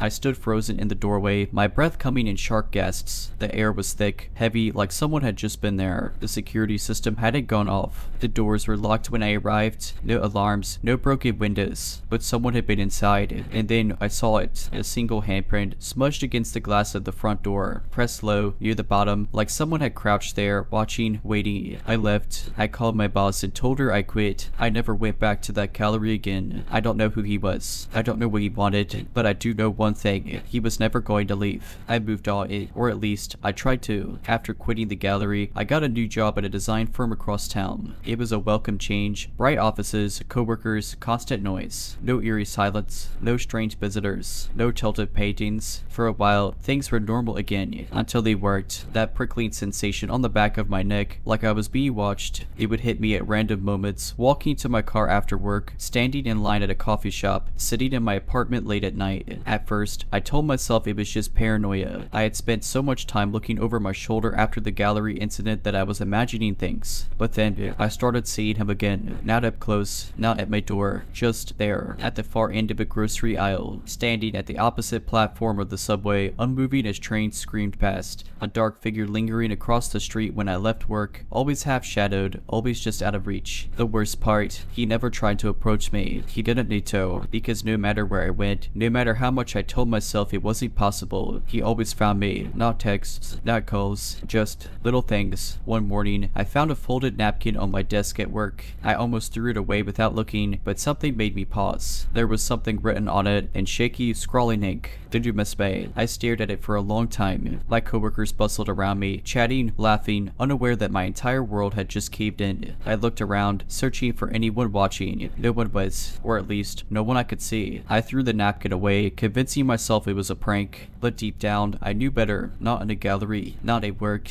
at home. It was subtle at first, just one or two frames slightly crooked when I got back from work. I assumed I had bumped them, or maybe a draft had shifted them. But then it got worse. One night, I came home to find every single piece of artwork in my apartment tilted at the exact same angle. Every single one. I barely slept that night. I wanted to call someone, my parents, the police, anyone, but what would I even say? That someone kept tilting my paintings, that I was being followed by a man who never spoke, never touched me, never did anything but watch, that I wasn't even sure if he was real anymore. I had convinced myself that I was overreacting, that if I ignored it, if I refused to acknowledge him, he would go away. So when my best friend invited me over for a movie night, I said yes. I needed a break, needed to feel normal again. We ordered food, picked a dumb comedy, and for the first time in months, I felt okay, until I got up to use the bathroom. Her apartment was small, just a short hallway leading to the bedroom and bath, but as I passed the front door, something made me pause. A whisper of movement from the other side, a shuffle, a breath. I froze, and then a single piece of paper slid under the door. My hand shook as I bent down, hard hammering against my ribs. The paper was blank, except for 3 words, scrawled in jagged, uneven handwriting. I found you. I don't remember screaming. I don't remember my friend running over, demanding to know what was wrong. I don't remember anything except the sheer, paralyzing terror that he was here. That no matter where I went, no matter how many locks I changed, no matter how much I tried to run, he would always find me. That night, I packed a bag and left town. I don't know where I'm going yet. I don't know if it'll be enough, but I do know one thing. He's still out there, and he's not done yet.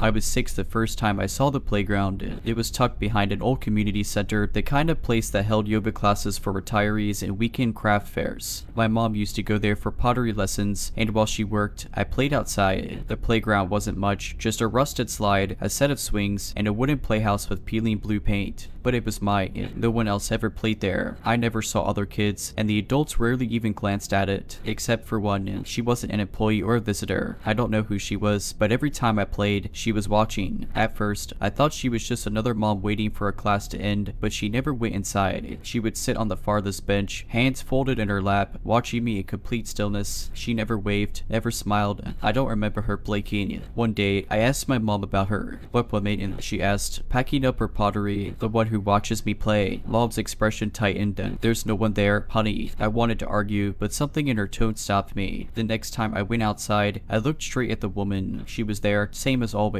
But when I turned back to the building, I caught a glimpse of my mom through the window. She was watching me stand alone in an empty playground. I stopped playing outside after that. Years later, after we moved away, I asked my mom again. She sighed, rubbing her temple. "That playground was closed, sweetheart. Has been for decades." I laughed, thinking she was joking. "Then why'd you let me play there?" She didn't laugh. I didn't think about the playground for a long time. Life moved on, as it does. I grew up, went to college, got a job. I almost convinced myself I had imagined the whole thing. Maybe it was just a kid's overactive imagination, twisting a memory into something eerie. Then last year, I had to drive through my old hometown for work. It wasn't planned. I was rerouted because of construction, and before I realized it, I was turning down familiar streets. The community center was still there, though the paint was more faded, the sign half fallen, and behind it, the playground. It looked exactly the same. Same rusted slide, same peeling blue playhouse, like it had been frozen in time. There was no way it had been left untouched for 20 years. Playgrounds get removed, renovated, replaced, but this one, it just sat there, untouched, forgotten. A strange urge crept over me. I pulled into the cracked parking lot, turned off my car. I wasn't sure what I was doing, what I was looking for. Maybe I just wanted to prove to myself that it was real, that it wasn't real. I walked toward the playground, boots crunching on dead leaves. The air felt too still. No birds, no wind, no distant hum of traffic, just the sound of my own footsteps. Then I saw her.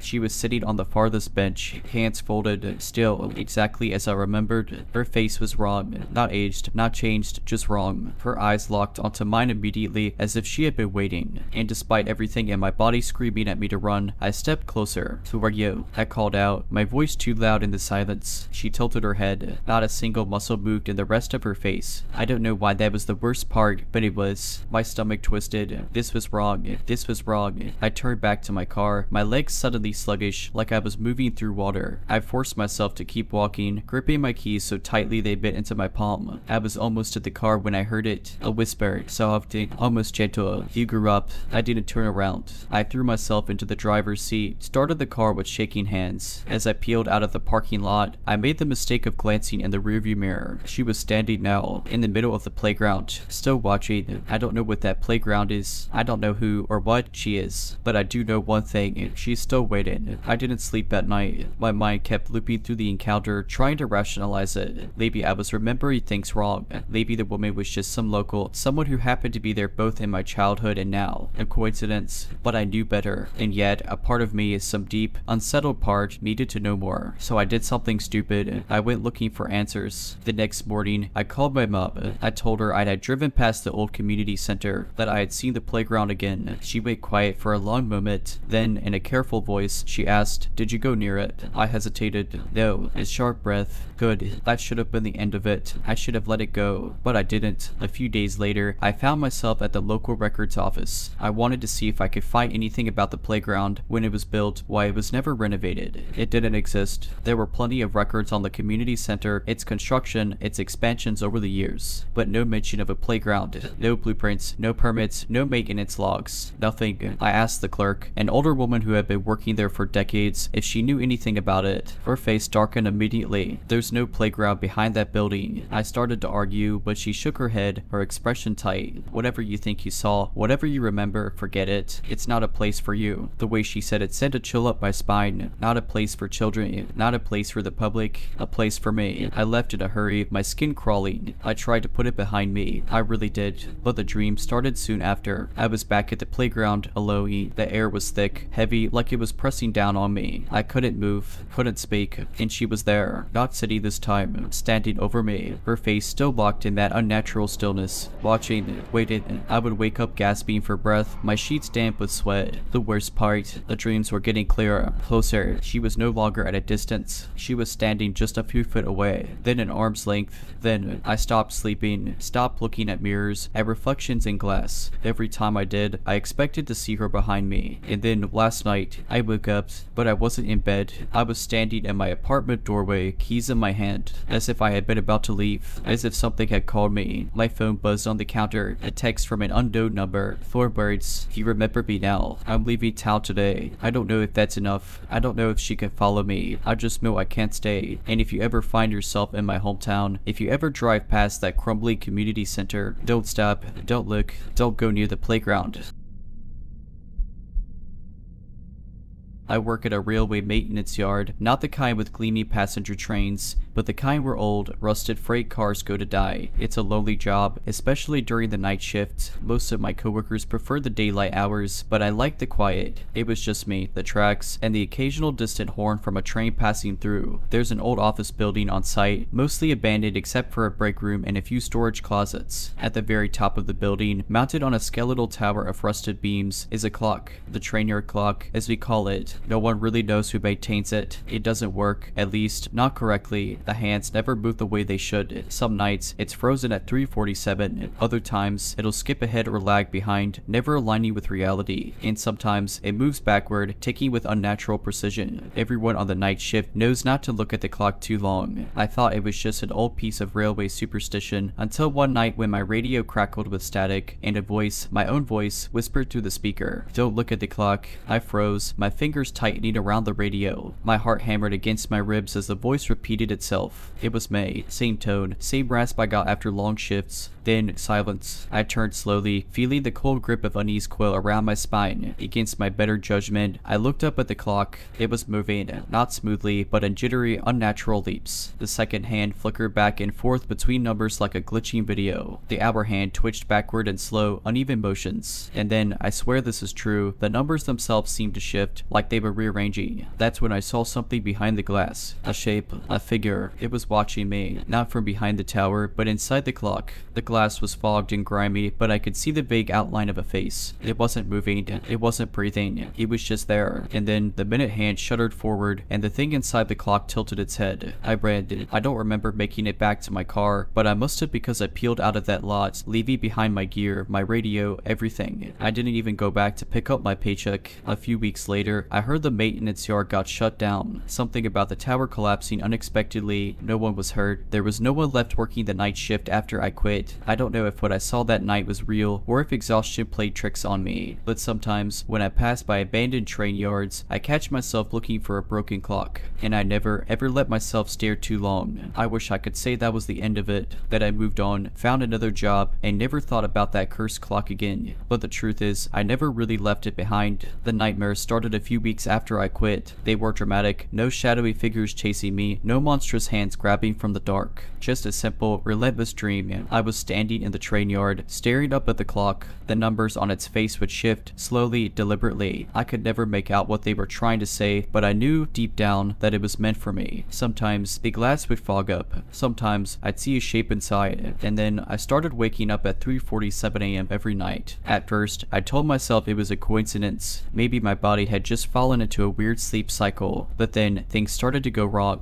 One night, my bedside alarm clock glitched. I woke up to see the numbers flickering, scrambling like the ones on the train yard clock. I threw it across the room, but even after it hit the wall, the red LED display kept shifting. Another time, I was walking home late from a bar when I passed a construction site. The crane stood idle against the dark sky, its metal beams forming a crude shape that looked too much like the clock tower. As I turned away, I swore I saw movement, something behind the half-finished building's windows. A shape, a figure, watching me. It got worse. Streetlights would flicker as I walked past. My phone would vibrate at random times, only to show a blank notification with the timestamp 3:47. One night, I was driving home when my car radio turned on by itself. Static, then a voice, my voice whispering, "Don't look at the clock." I nearly crashed. I stopped sleeping. I stopped going out after dark. Every time I glanced at a clock, I felt my stomach drop, terrified I'd see the wrong numbers. Then, the final straw. The package arrived at my apartment. No return address, no postage, just a small, battered cardboard box. Inside, wrapped in yellow newspaper, was a clock, an old pocket watch, its glass cracked, its hands frozen at 3:47. I threw it away. The next morning, it was back on my nightstand. I don't know what to do. I feel like I'm being counted down. And the worst part, I'm starting to see reflections in the glass. I left my apartment that night. No plan, no destination, just raw animal fear telling me to get out. I drove for hours, stopping only when exhaustion forced me to pull into a roadside motel. I locked the door, shoved a chair under the handle, and curled up on the bed, my heart still hammering. I didn't sleep. At 3:47 a.m., my phone screen lit up. No call, no text, just the clock widget changing by itself. I turned the phone off. The motel's bedside alarm clock flickered. The numbers scrambled, shifting, rearranging, like they were trying to spell something out. And then the second hand started ticking backward. That's when I heard the knock. 3 slow, deliberate knocks on my motel door. I sat frozen, gripping the sheets. Every muscle in my body screamed at me not to answer. Then the knock came again, louder, more insistent. I don't know where I found the courage, but I forced myself to move. I crept toward the peephole, barely breathing, my pulse roaring in my ears. I shouldn't have looked. There was no one outside, just darkness, empty, endless darkness. The parking lot, the street beyond it, all swallowed by a void blacker than any night sky. The motel's neon sign wasn't glowing. The cars in the lot were gone. The world had disappeared, except for the clock tower. It was there, right outside my door. The rusted beams, the cracked face, the jittering, flickering hands, and the figure inside. It was clearer now. The fog glass only barely obscured its features. Its face, my face, stared back at me. Then the glass shattered. I woke up screaming. I was still in the motel, still gripping the sheets, still alive. The world outside was normal, cars, streetlights, the motel sign buzzing faintly. But on the nightstand beside me, the motel alarm clock read 3:47 a.m. I left immediately. I don't know what it wants. I don't know why it's following me, but I do know this. Every clock I pass now feels wrong. Sometimes, out of the corner of my eye, I see the hands stutter, shudder, moving backward when they shouldn't. Sometimes I hear faint, rhythmic ticking, even when there's no clock nearby. And sometimes, in reflections, windows, glass doors, mirrors, I catch glimpses of a figure, watching, waited. And worst of all, a few nights ago, I woke up in my bed to the sound of ticking. I turned my head, and there, sitting on my nightstand, was the pocket watch. The glass was no longer cracked, and the hands were moving again, backward.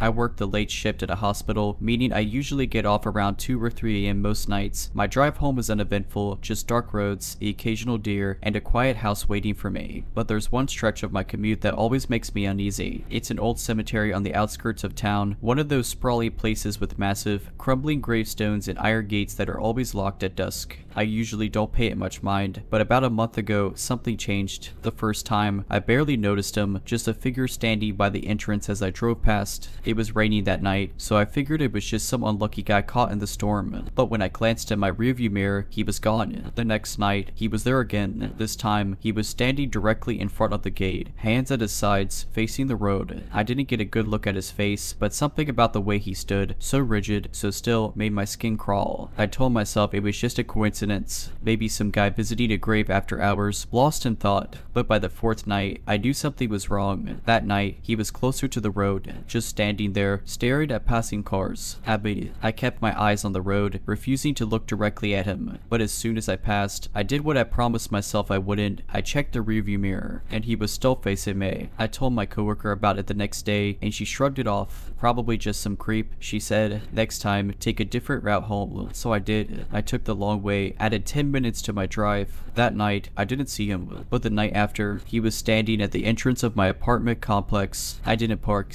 I didn't even slow down. I just kept driving, my pulse hammering in my ears. I made a full loop around the block, gripping the steering wheel so tightly my knuckles ached. When I finally worked up the courage to return, he was gone. I checked every shadow, every parked car, every doorway. Nothing, just the hum of streetlights and the distant bark of a dog. I barely slept that night. The next morning, I asked the security guard at my complex if he'd seen anything unusual. He frowned and shook his head. Nothing weird. But hey, your car wasn't parked in its usual spot last night, was it? My stomach dropped. No, I said slowly. Why? He hesitated. Well, around 3 a.m., someone knocked on the front gate. Real quiet, real polite. I checked the cameras, but he rubbed his neck. The feed cut out for about 10 minutes. Just static. I moved out that week. I still take the long way home, and I never ever checked my rearview mirror. Moving out didn't help. For the first week, I told myself it was over. I was in a new apartment, a new neighborhood, a new commute. I stuck to well-lit roads, avoided cemeteries, and forced myself to stop looking over my shoulder. But some habits are hard to break. One night, about 2 weeks after I moved, I caught myself checking the rearview mirror again. It was just instinct, just a glance, and I saw a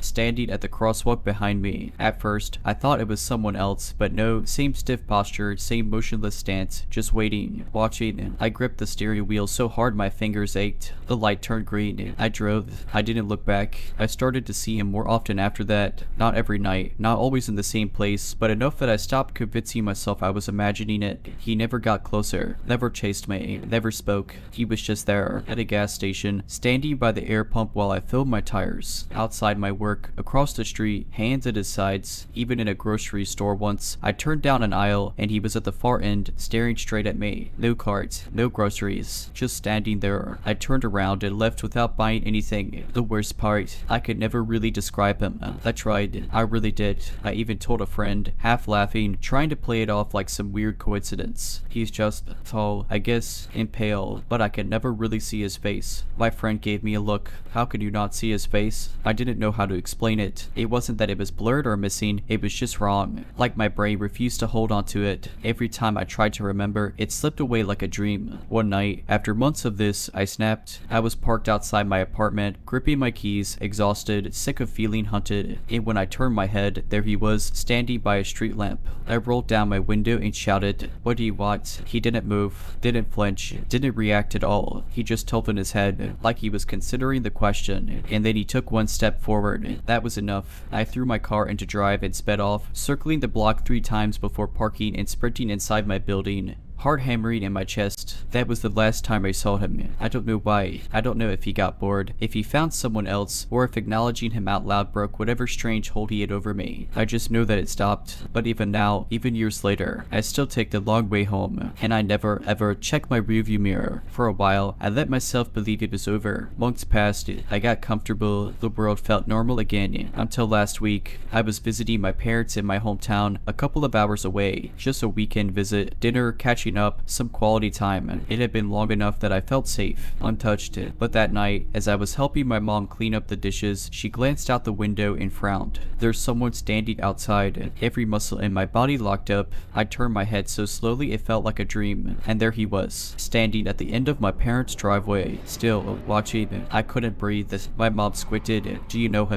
I opened my mouth, but no sound came out. She wiped her hands on a dish towel, already moving toward the front door, though I managed to choke out. Don't. She hesitated, looking at me like I'd lost my mind. Honey, if someone's lurking outside, we should know that. Lock the door. Maybe it was the way my voice cracked. Maybe it was the sheer panic in my face, but she listened. She locked the door, and then she locked the back one too. For the rest of the night, I barely spoke. I pretended everything was fine, but I knew he was still there. I could feel it. When I finally went to bed, I checked every window in my room 3 times. Nothing, just the empty street, the sound of crickets, and the wind moving through the trees. But I didn't sleep. I stayed up, clutching my phone, watching the clock. At 3:13 a.m., my phone vibrated. Unknown number. Are you halt? I nearly dropped it. My hand shook as I typed. Who is this? The reply came instantly. I turned off my phone and sat in the dark, listening. Waited. At some point, exhaustion won. I must have dozed off, because the next thing I knew, it was morning. Sunlight streaming through my curtains. Birds chirping. I checked my phone with numb fingers. No new messages. No missed calls. Like it had never happened. At breakfast, my mom glanced up from her coffee. Oh, by the way, she said, whoever that was last night, they must have left something for you. My stomach dropped. What? She nodded toward the front door. There was an envelope on the porch this morning. I didn't want to look, but I had to. It was a plain, unmarked envelope. No stamp, no return address. Just sitting there, waiting. I picked it up with shaking hands and opened it. Inside was a single photograph. A picture of me, standing at my car, taken from behind. And at the very bottom, in tiny, scrawled handwriting, I missed you. I didn't finish my breakfast. I didn't say goodbye. I just packed my bags, got in my car, and drove. I don't know how he found me. I don't know how he knew. I travel a lot through work. Late nights, long layovers, and empty terminals are all part of the routine. I never really thought much about them until that night. I was on a late night connection at a smaller regional airport, not one of the major hubs, but big enough to have multiple concourses. My flight had been delayed twice, leaving me stranded in a nearly empty wing. The few shops and kiosks were closed, and the only other passengers I'd seen had long since disappeared onto their flights. It was just me, my carry-on, and the occasional garbled announcement over the intercom. I found a seat near my gate and settled in, scrolling through my phone, trying to ignore the unsettling silence. No one else was around. No agents at the counter, no janitors, no security, nothing. It felt off.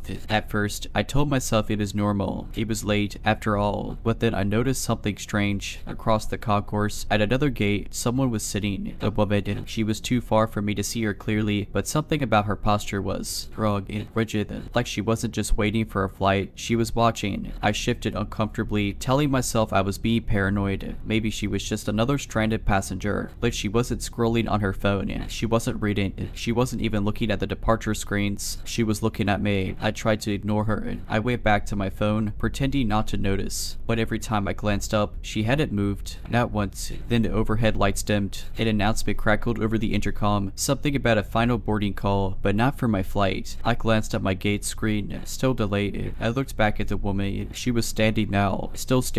That's when I realized she hadn't come from another flight. She hadn't been there when I first sat down. She had just appeared. A cold weight settled in my stomach. I grabbed my bag, trying to look casual as I stood. My plan was simple: move closer to the main concourse, find an employee, find anyone else. I turned away from her. I only took 5 steps before the intercom buzzed again. Passenger, please return to your seat. Your flight is now boarding. I froze. I hadn't checked into the counter. No one should know I was here. I turned back toward my gate. The woman was gone. The intercom crackled again. Passenger, please proceed to the jet bridge immediately. The screen at my gate still showed a delay. The door was still closed. There was no agent at the counter. Then I noticed something else. The jet bridge door was slightly open, dark, empty. I took a step back. A shadow moved inside the bridge. That was enough. I turned and walked fast back toward the main terminal, not daring to look back. By the time I reached the main concourse, I spotted a janitor, relief washing over me. I told him my flight had been delayed, but someone was announcing announcing boarding over the speakers. He frowned. Which gate? I turned to point. The concourse behind me was completely dark. No open jet bridge, no flickering gate screens, no wagon, nothing. I left the airport that night, booked a hotel, caught a flight the next morning. When I checked the airport's website later, something made my skin crawl. The flight number I'd been waiting for, it never existed. I don't know who or what was waiting for me at that gate, and I don't ever want to find out. I didn't sleep that night. Every time I closed my eyes, I saw that empty jet bridge, the shadow moving inside it, the woman who shouldn't have been there. By morning, I was exhausted but eager to leave. I double-checked my new flight information, confirmed the airline and gate number myself, and made my way back to the airport. It felt different in daylight. Doorbell, bustling with passengers, employees, the usual chaos of travel. A part of me wondered if I'd overreacted, if maybe fatigue and an eerie coincidence had gotten the best of me. But as I walked towards security, I caught sight of something that froze me in place. At a small information kiosk near baggage claim, a large digital map displayed the airport layout. I scanned it, trying to pinpoint where I had been the night before, but the concourse I had waited in, it wasn't on the map. I felt sick. I flagged down an airport employee, a middle-aged woman with a kind but rushed demeanor. "Excuse me," I said, keeping my voice steady. "I was here last night, waiting for a flight. My gate was in that concourse." I pointed at the blank space on the map.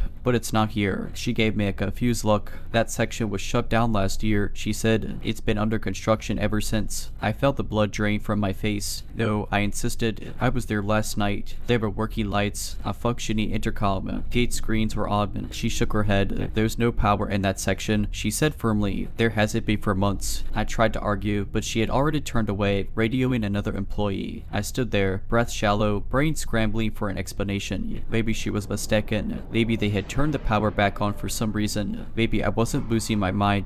But deep down, I knew what I had seen. I knew they turned around and left. But I forced myself forward, through security, into the terminal, sticking to the crowded areas, refusing to look too long at the gates I passed. When I finally boarded my flight, one that I confirmed with my own eyes, my own ears, I collapsed into my seat, letting out a breath I hadn't realized I was holding. The plane took off smoothly, no delays, no strange announcements. But as we ascended, I made the mistake of looking out the window. The airport shrank below us, a sprawling maze of runways and buildings. And there, in the distance, I saw it. A dark, empty concourse, lifeless, abandoned. But just before we disappeared into the clouds, I saw something else. A figure standing at the end of a jet bridge, watching, waiting for someone else to take the last flight out. I told myself I was done thinking about it. I landed, went straight to my hotel, and threw myself into work. Meetings, emails, phone calls, anything to push the night at the airport out of my head. What had stayed with me, like a bad dream that wouldn't fade. For the next few weeks, I avoided night flights. I even started double-checking every airport I traveled through, making sure I never ended up in a half-abandoned concourse again. Then, 3 weeks later, I got an email. It was from an unfamiliar address, the subject line empty. The body of the email contained only one thing, a screenshot of my boarding pass from that night, not the one I had booked after I left, the original one, the one for the flight that didn't exist. I stared at it for a long time, my stomach twisting into knots. I never printed that pass. I never shared it. But someone or something had it. I hovered over the sender's email, expecting it to be a scam, a spoofed address, something explainable. It wasn't. The email was from my own account. I deleted it immediately. Then I deleted my entire inbox, reset my passwords, and even called my airline to ask if there had been any record of me being booked on that flight. The agent on the phone sounded confused. "There's no record of you booking that flight," she said. "I know," I replied, gripping my phone tighter. "But is there a record of anyone else on it?" She hesitated. "Sir, there is no flight with that number in our system. Not from the airport. Not that night. Not ever." I hung up.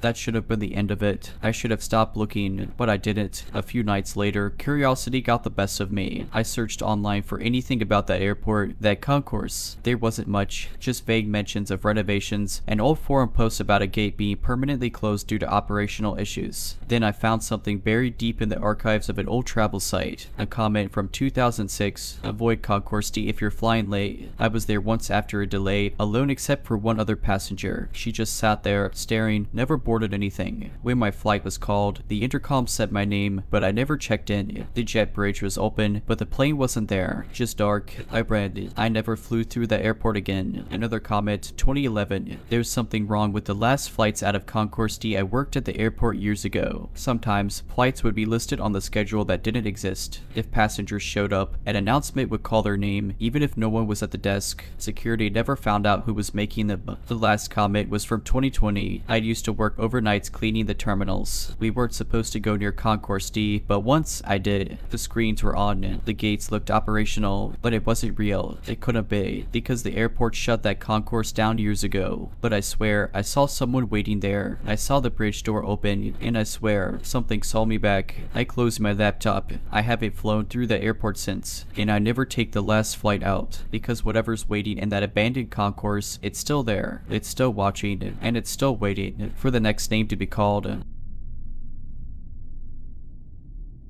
I used to work as a legal assistant at an old county courthouse. It was the kind of place that had been expanded over the years, an odd mix of modern offices mashed up against original brick corridors and staircases that led to nowhere. The building had character, sure, but it also had places where you could feel completely alone, even when you weren't. One of my tasks was sorting through old case files that were being moved from physical storage to digital archives. Most of these files were housed in a designated records room in the basement, but every now and then I get assigned a box from off-site storage. One day, my boss handed me a key. This goes to the attic storage. She said, "You'll need to take the old staircase behind courtroom B." I'd never even known there was an attic, let alone storage up there. But, eager to get the job done, I grabbed the key and went looking for the staircase. Courtroom B wasn't in use that day, so the chamber was dark except for the dim glow of emergency exit signs. The door to the stairwell was tucked into a corner, nearly invisible unless you were looking for it. The lock was stiff, but I managed to turn the key, and with a push, the door groaned open. The air inside was different, dry and stale, with that thick dust smell that clings to old books. I flipped a switch, but the only light was a single bare bulb above the first landing. The stairs stretched up into darkness. I climbed slowly, my footsteps echoing too loudly. Halfway up, I hesitated. I don't know why. Maybe it was the weight of the silence, or the way the air felt just a little too still. But I shook it off and kept going. At the top, I found another door, slightly ajar. Beyond it was the attic storage, a cramped space filled with metal filing cabinets and rows of shelves packed with old case files.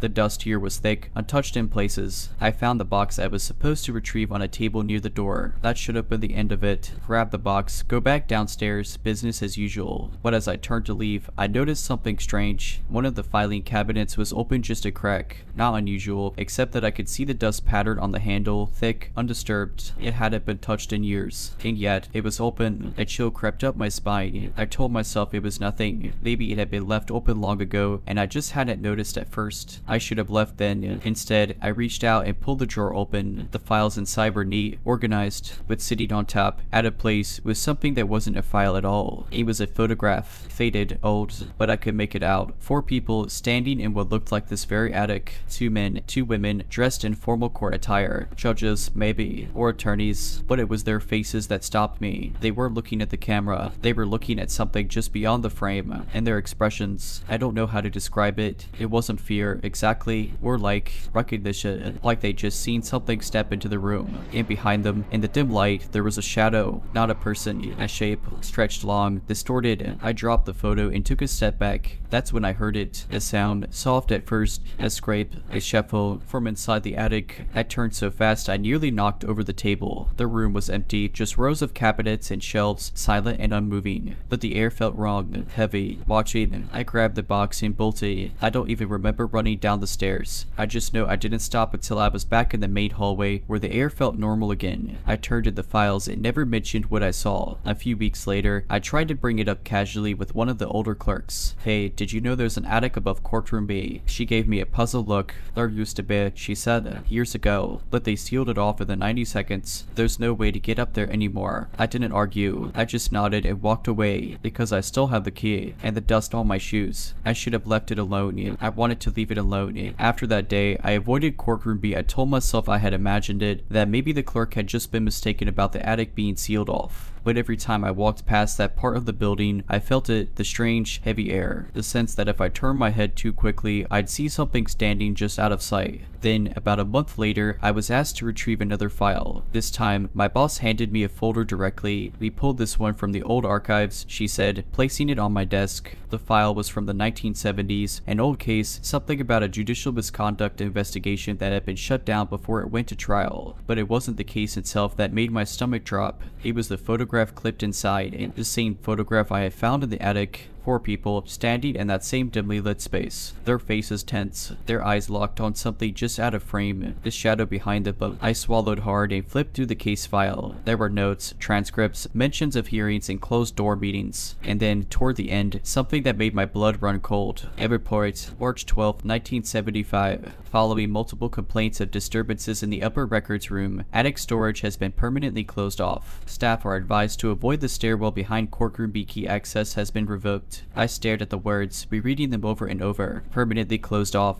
revoked access. Then how the hell had I gone up there? I still had the key. Without thinking, I reached into my drawer, pulling it out. It felt cold, heavier than I remembered. I had to know. That night, long after everyone else had gone home, I made my way back to courtroom B. The hallway was silent, the air thick. My footsteps echoed too loudly as I approached the door to the stairwell. I reached for the handle, looked. I exhaled, feeling something close to relief. Maybe I had imagined it. Maybe I had been inside some other storage room and let my mind play tricks on me. But then, with shaking fingers, I slid the key into the lock, and it turned. The door creaked open. The stairwell stretched into darkness. The same stale, dust-heavy air poured out, wrapping around me. This time, I didn't climb. I just stood there, staring up into the black, listening, and then a step, without an echo, a step above me, then another, and another, groaning closer. The air went ice cold. My body locked up. I wanted to run, but I couldn't move. And then I heard it, a whisper, low, distorted. I couldn't make out the words, but I felt them pressing into my skull, curling around my spine. I slammed the door shut and sprinted down the hall, not stopping until I was outside, gasping in the open air. I quit the next morning. I didn't go back for my things. I didn't answer my boss's calls, and I threw that key into the river. I don't know what's in that attic, but whatever it is, it knows me now. I left town. I told myself I was done with that place, with whatever was in that attic. I moved 3 states away, took a job at a private law firm, and tried my best to forget. It worked, for well, but then the letters started coming. At first, they were easy to ignore. No return address, just plain envelopes with my name written in neat, unfamiliar handwriting. I assumed they were junk or mistaken mail, but after the 4th one arrived at my new apartment, I finally opened one. Inside was a single piece of paper. You still have the key. I felt my stomach drop. I didn't have the key. I had thrown it into the river. I had watched it sink beneath the surface. I tore up the letter, convinced it was a prank. Maybe a former coworker messing with me, though I had never told anyone what happened. But then a 5th letter arrived. This time, there was something else inside. A photograph. Not the old one, the one from the attic. No, this one was new, crisp, taken in a well-lit room. Taken in my living room. My hand shook as I flipped it over. On the back, and the same neat handwriting, was a date. March 12th, the same date from the courthouse report. The date the attic was sealed off. I don't remember locking my door that night, but I must have, because I woke up to the sound of someone trying it. Not knocking, not breaking in, just testing the lock. I didn't sleep after that. The next morning, I called out of work and drove 5 hours to the nearest town with a courthouse that still had paper records. I had to know more. I dug through old newspaper archives, scanned through legal notices, anything that might tell me what happened in 1975. And then I found it, a small article buried in the back pages of the local paper. Attorney found dead in courthouse attic. I read the words over and over. The article gave little detail, only that a local defense attorney, James Holloway, had been found dead in the courthouse attic storage room late one night. Officials ruled it a heart attack, but coworkers claimed he had been acting strangely in the weeks leading up to his death, talking about something watching him, mentioning an old key he had found. My blood ran cold. I flipped back to the case file I had found weeks earlier, the one with the old photograph. Holloway's name was in it. He had been part of that closed-door investigation, and he had died in the attic. I shut the file and got back in my car. I was done. I wasn't going to dig any deeper, but as I pulled out of the parking lot, I saw something in my rearview mirror. A figure standing across the street. Tall, too tall, its head tilted slightly, watching me. I didn't stop driving. That night, I slept with the lights on, my apartment barricaded. No more letters came, no more photographs. But sometimes, when I wake up in the middle of the night, I hear it. A door creaking open, a step, slow and deliberate, in a whisper right outside my bedroom door.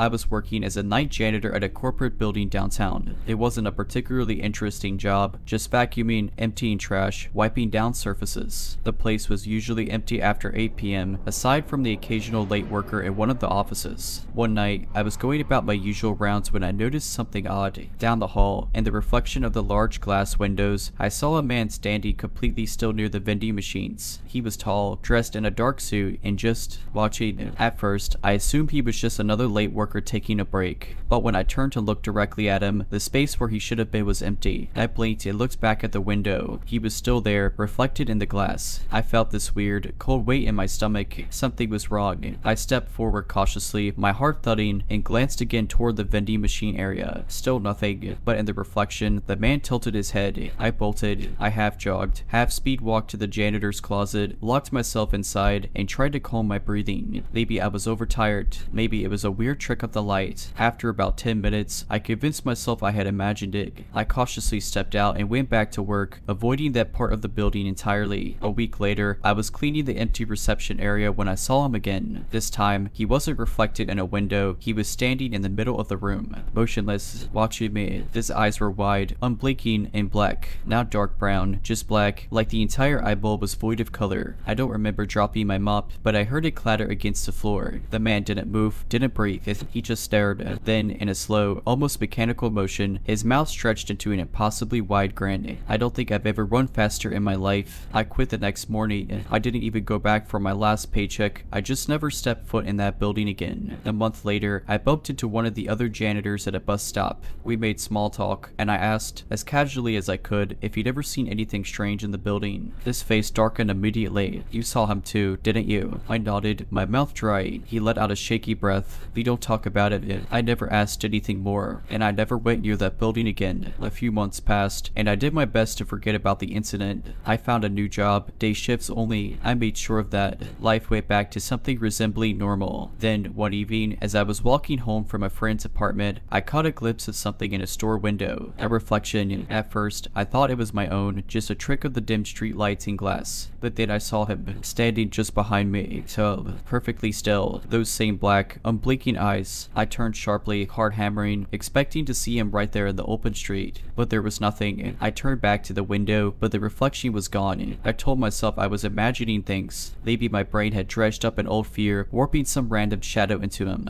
I walked the rest of the way home with my fists clenched in my jacket pockets, refusing to look at any more reflections. For a while, nothing happened. No glimpses of him, no strange feelings of being watched. I convinced myself that it had been a lingering paranoia, nothing real. Then one night, my phone buzzed. It was a text from an unknown number. He left too soon. I stared at it, trying to convince myself it was spam, a wrong number, anything. But my fingers trembled as I locked my phone and tossed it onto the bed. I barely slept that night. The next morning, there was another text. I said you. That was it. No threats, no demands. Just those 3 words. I blocked the number immediately, but for the next few days, every reflective surface felt like a trap. I avoided mirrors, car windows, even puddles on the sidewalk. It didn't matter. One night, I was brushing my teeth when I made the mistake of glancing up at the bathroom mirror. There he was. Not behind me, not in the doorway, inside the mirror. His face was inches from mine. His grin stretched so wide it looked unnatural, wrong. His eyes, completely black, were locked onto mine, and then his lips moved. I couldn't hear him. There was no sound, but I knew exactly what he was saying. Let me in. I don't remember turning, don't remember running. I just know I spent the night in my car, parked at a well-lit gas station, doors locked, shaking. I moved out of that apartment the next day. It's been years now. I don't use mirrors anymore. I keep my phone screen dimmed so I don't catch accidental reflections. I even avoid the glass doors at stores. Most days, I tell myself it's over, that he was just some manifestation of stress, a trick of the mind. But sometimes, when I pass by dark windows at night, I feel like something's looking back. Wait, it's been 5 years. 5 years of avoiding reflections, moving to new cities, changing my number, deleting social media. 5 years of telling myself he wasn't real. I've convinced myself it was all in my head. That's what I tell people when they ask why I don't keep mirrors in my home. When they joke about my weird habit of never looking into glass doors or shiny surfaces. In most days, I believe it. But then something happened last night. I was walking home from work. Nothing unusual. It was late, but the streets were still busy. The glow of neon signs reflected off the wet pavement, distorted in the puddles left by the rain. Then I noticed something. The puddle up ahead. At first, it looked normal, just rippling from the occasional gust of wind. But then the ripples stopped completely, and I saw him standing in the reflection. Not beside me, not behind me, just inside the puddle, staring, grinning. I stopped walking, my breath caught in my throat. People moved around me, brushing past, but none of them noticed. None of them looked down. Then, ever so slightly, his head tilted, the way it had that first night. I couldn't move. My body was ice, my lungs felt too tight. My brain was screaming, don't look, don't look, don't look, but I couldn't tear my eyes away. His mouth moved. No sound, no whisper, just the same silent, head, horrible movement of his lips. Let me end. And then he blinked. I stumbled back, gasping. The reflection shattered, rippling violently. When I looked again, the puddle was just a puddle. I ran the rest of the way home, shaking so hard I could barely get my keys into the lock. Once I was inside, I locked every door, turned on every light. I even covered the bathroom mirror with a towel, just in case. And then, at 3:12 a.m., I got a text. No number, no contact name, just 2 words. Almost there. I haven't slept. My hands are still shaking as I type this. I don't know what he wants, but I think I let him get too close. I took a part-time job at the Natural History Museum. It wasn't a glamorous position, mostly cataloging, assisting with the occasional school tour, and making sure nobody tried to steal the taxidermy exhibits. The museum itself was old, the kind of place that smelled like dust and mothballs no matter how much it was cleaned, but it had its charm, particularly in the East Wing where the ornithology collection was housed. The room wasn't open to the public. It was a private research archive filled with thousands of meticulously labeled bird specimens, some over 100 years old, their glassy eyes forever staring into nothing. I had to work in there sometimes, filing reports or retrieving samples for visiting scientists. It should have been quiet, peaceful, even, but I hated being in that room. There was something off about it. The air felt heavier, like it resisted movement. The floorboards creaked in ways that didn't always match my footsteps, and though I tried to dismiss it, there were times when I swore the birds weren't always facing the same way they had been before. At first, I chalked it up to my imagination. A place like that, dimly lit and filled with thousands of unblinking eyes, could play tricks on anyone's mind. But then, late one evening, I learned I wasn't imagining things. It was just past closing. The security guards had already done their rounds, and I was the last one still inside. I had gone back to the ornithology archive to retrieve the misplaced file before heading out. I didn't hear anyone coming behind me, but when I reached for the cabinet, I felt something shift in the room. Not a sound, not a breeze, just a change. I turned around, heart hammering, nothing. I let out a shaky breath, grabbed the file, and started to leave. That's when I noticed it. One of the specimens, a great horned owl mounted on the highest shelf, was turned completely around. Its head twisted 180 degrees, staring at the back wall instead of the room. I stabbed cold. I hadn't bumped the shelf. The museum didn't have earthquakes, and yet, somehow, a bird that hadn't moved in decades had changed its position. I forced myself to keep walking, pushing down the sick feeling in my stomach. Don't run, I told myself. Just leave. I was almost at the door when I heard it. It fluttered, a dry, papery rustling, like wings moving against old fabric. I turned back just in time to see the owl's head slowly turning back toward me. I read, and I didn't stop until I was outside, gasping for breath in the cold night air. I never went into that room alone again. A few weeks later, an older curator, one who had worked there for decades, must have noticed how tense I was whenever I was near that wing. Gets to you, doesn't it? He said, watching me shelve a file with unsteady hands. I forced a laugh. It's just, eerie in there. He nodded, as if he understood exactly what I meant. You know, he said, almost casually, some of those specimens were collected over 100 years ago. Back then, people believed if you didn't prepare them properly, a little bit of their spirit stayed behind. I never asked him what he meant by prepare properly, and I never worked after closing again. I tried to push what happened in the ornithology archive out of my mind, but the museum had a way of holding onto things. Even when I avoided that room, I felt something watching. The feeling would creep up on me when I was alone in the staff lounge or shelving records in the basement. It wasn't just paranoia, I started noticing things. Small things. At first, once, I left my locker door closed, only to find it wide open when I returned. Another time, I swear I heard the faintest hoo-hoo echoey from the vents, low and guttural, like something struggling to breathe. Then, one night, something happened that made me wish I had quit sooner. It was storming outside, and I had been roped into staying late to help set up a temporary exhibit. Around midnight, I was heading toward the exit when I realized I had left my work ID back in the archives. I didn't want to go back, not at that hour, but if I forgot it, security would give me hell in the morning. So, reluctantly, I headed back. The hallways were empty, just a dull flicker of emergency lighting casting warped shadows along the walls. As I neared the archive, I swore I could hear something soft and faint, a shuffling sound. I hesitated at the door, my pulse pounding in my ears. I wanted to turn back, but I forced myself forward, just grab the ID and go. The moment I stepped inside, I knew something was wrong. The room felt different, colder, heavier, like all the air had been sucked out. The specimens sat in their usual places, rows of glassy eyes were reflecting the dim light, except one, the great horned owl. It was no longer on its shelf. It was on the table, face away. I swallowed the scream rising in my throat and backed away. My 499 was sitting right next to it, but there was no way in hell I was reaching for it now. Then I heard it, that fluttering, a dry, raspy sound, like ancient feathers brushing together. My breath hitched. I turned toward the doorway, ready to run, but the door was closed. I didn't close it. I lunged for the handle, yanking hard. It wouldn't budge. It was like something was pressing against it from the other side. Then the lights flickered, and the whispering started. Not words, just a soft, rustling breath, like wind through hollow bones. It came from behind me. I didn't turn around. I didn't want to see. I squeezed my eyes shut and started banging on the door, screaming for help.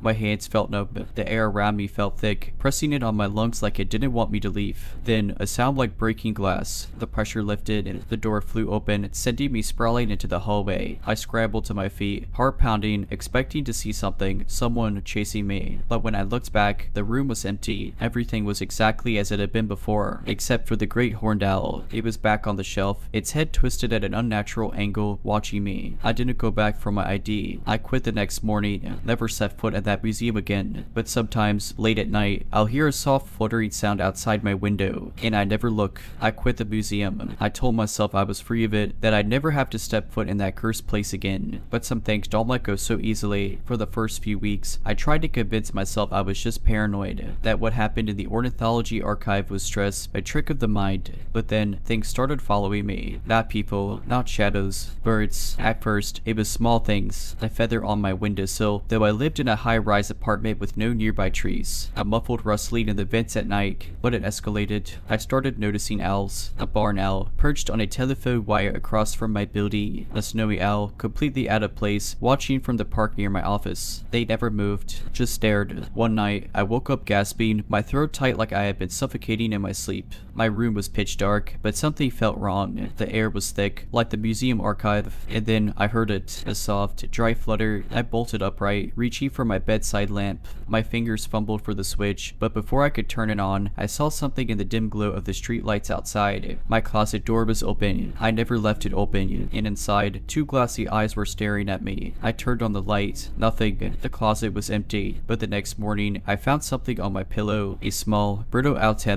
I should have left town, should have burned everything I owned and started over somewhere far away, but I didn't. I tried to ignore it. I tried to move on, and then a week later, I got a call. It was from one of the old museum curators. His voice was hushed, nervous. He told me that after I left, they had closed the ornithology archive indefinitely. When I asked why, his voice dropped lower. They found something, he said, behind the old shelving units. I gripped my phone tighter. What? There was a pause. Then, barely above a whisper, he said, a door. It was sealed shut, but something scratched at it from the inside. I hung up. That was 2 months ago. I moved across the country, cut off contact with everyone from the museum. But sometimes, in the dead of night, I still hear that soft fluttering. And a few days ago, I found something outside my new apartment. A small pile of owl feathers. I don't think I ever really left, and I don't think it's done with me. Alright, but that's it. I hope you enjoyed this video. If you did, make sure to subscribe to my channel, like this video, and comment something down below. But as always, Have a nice day.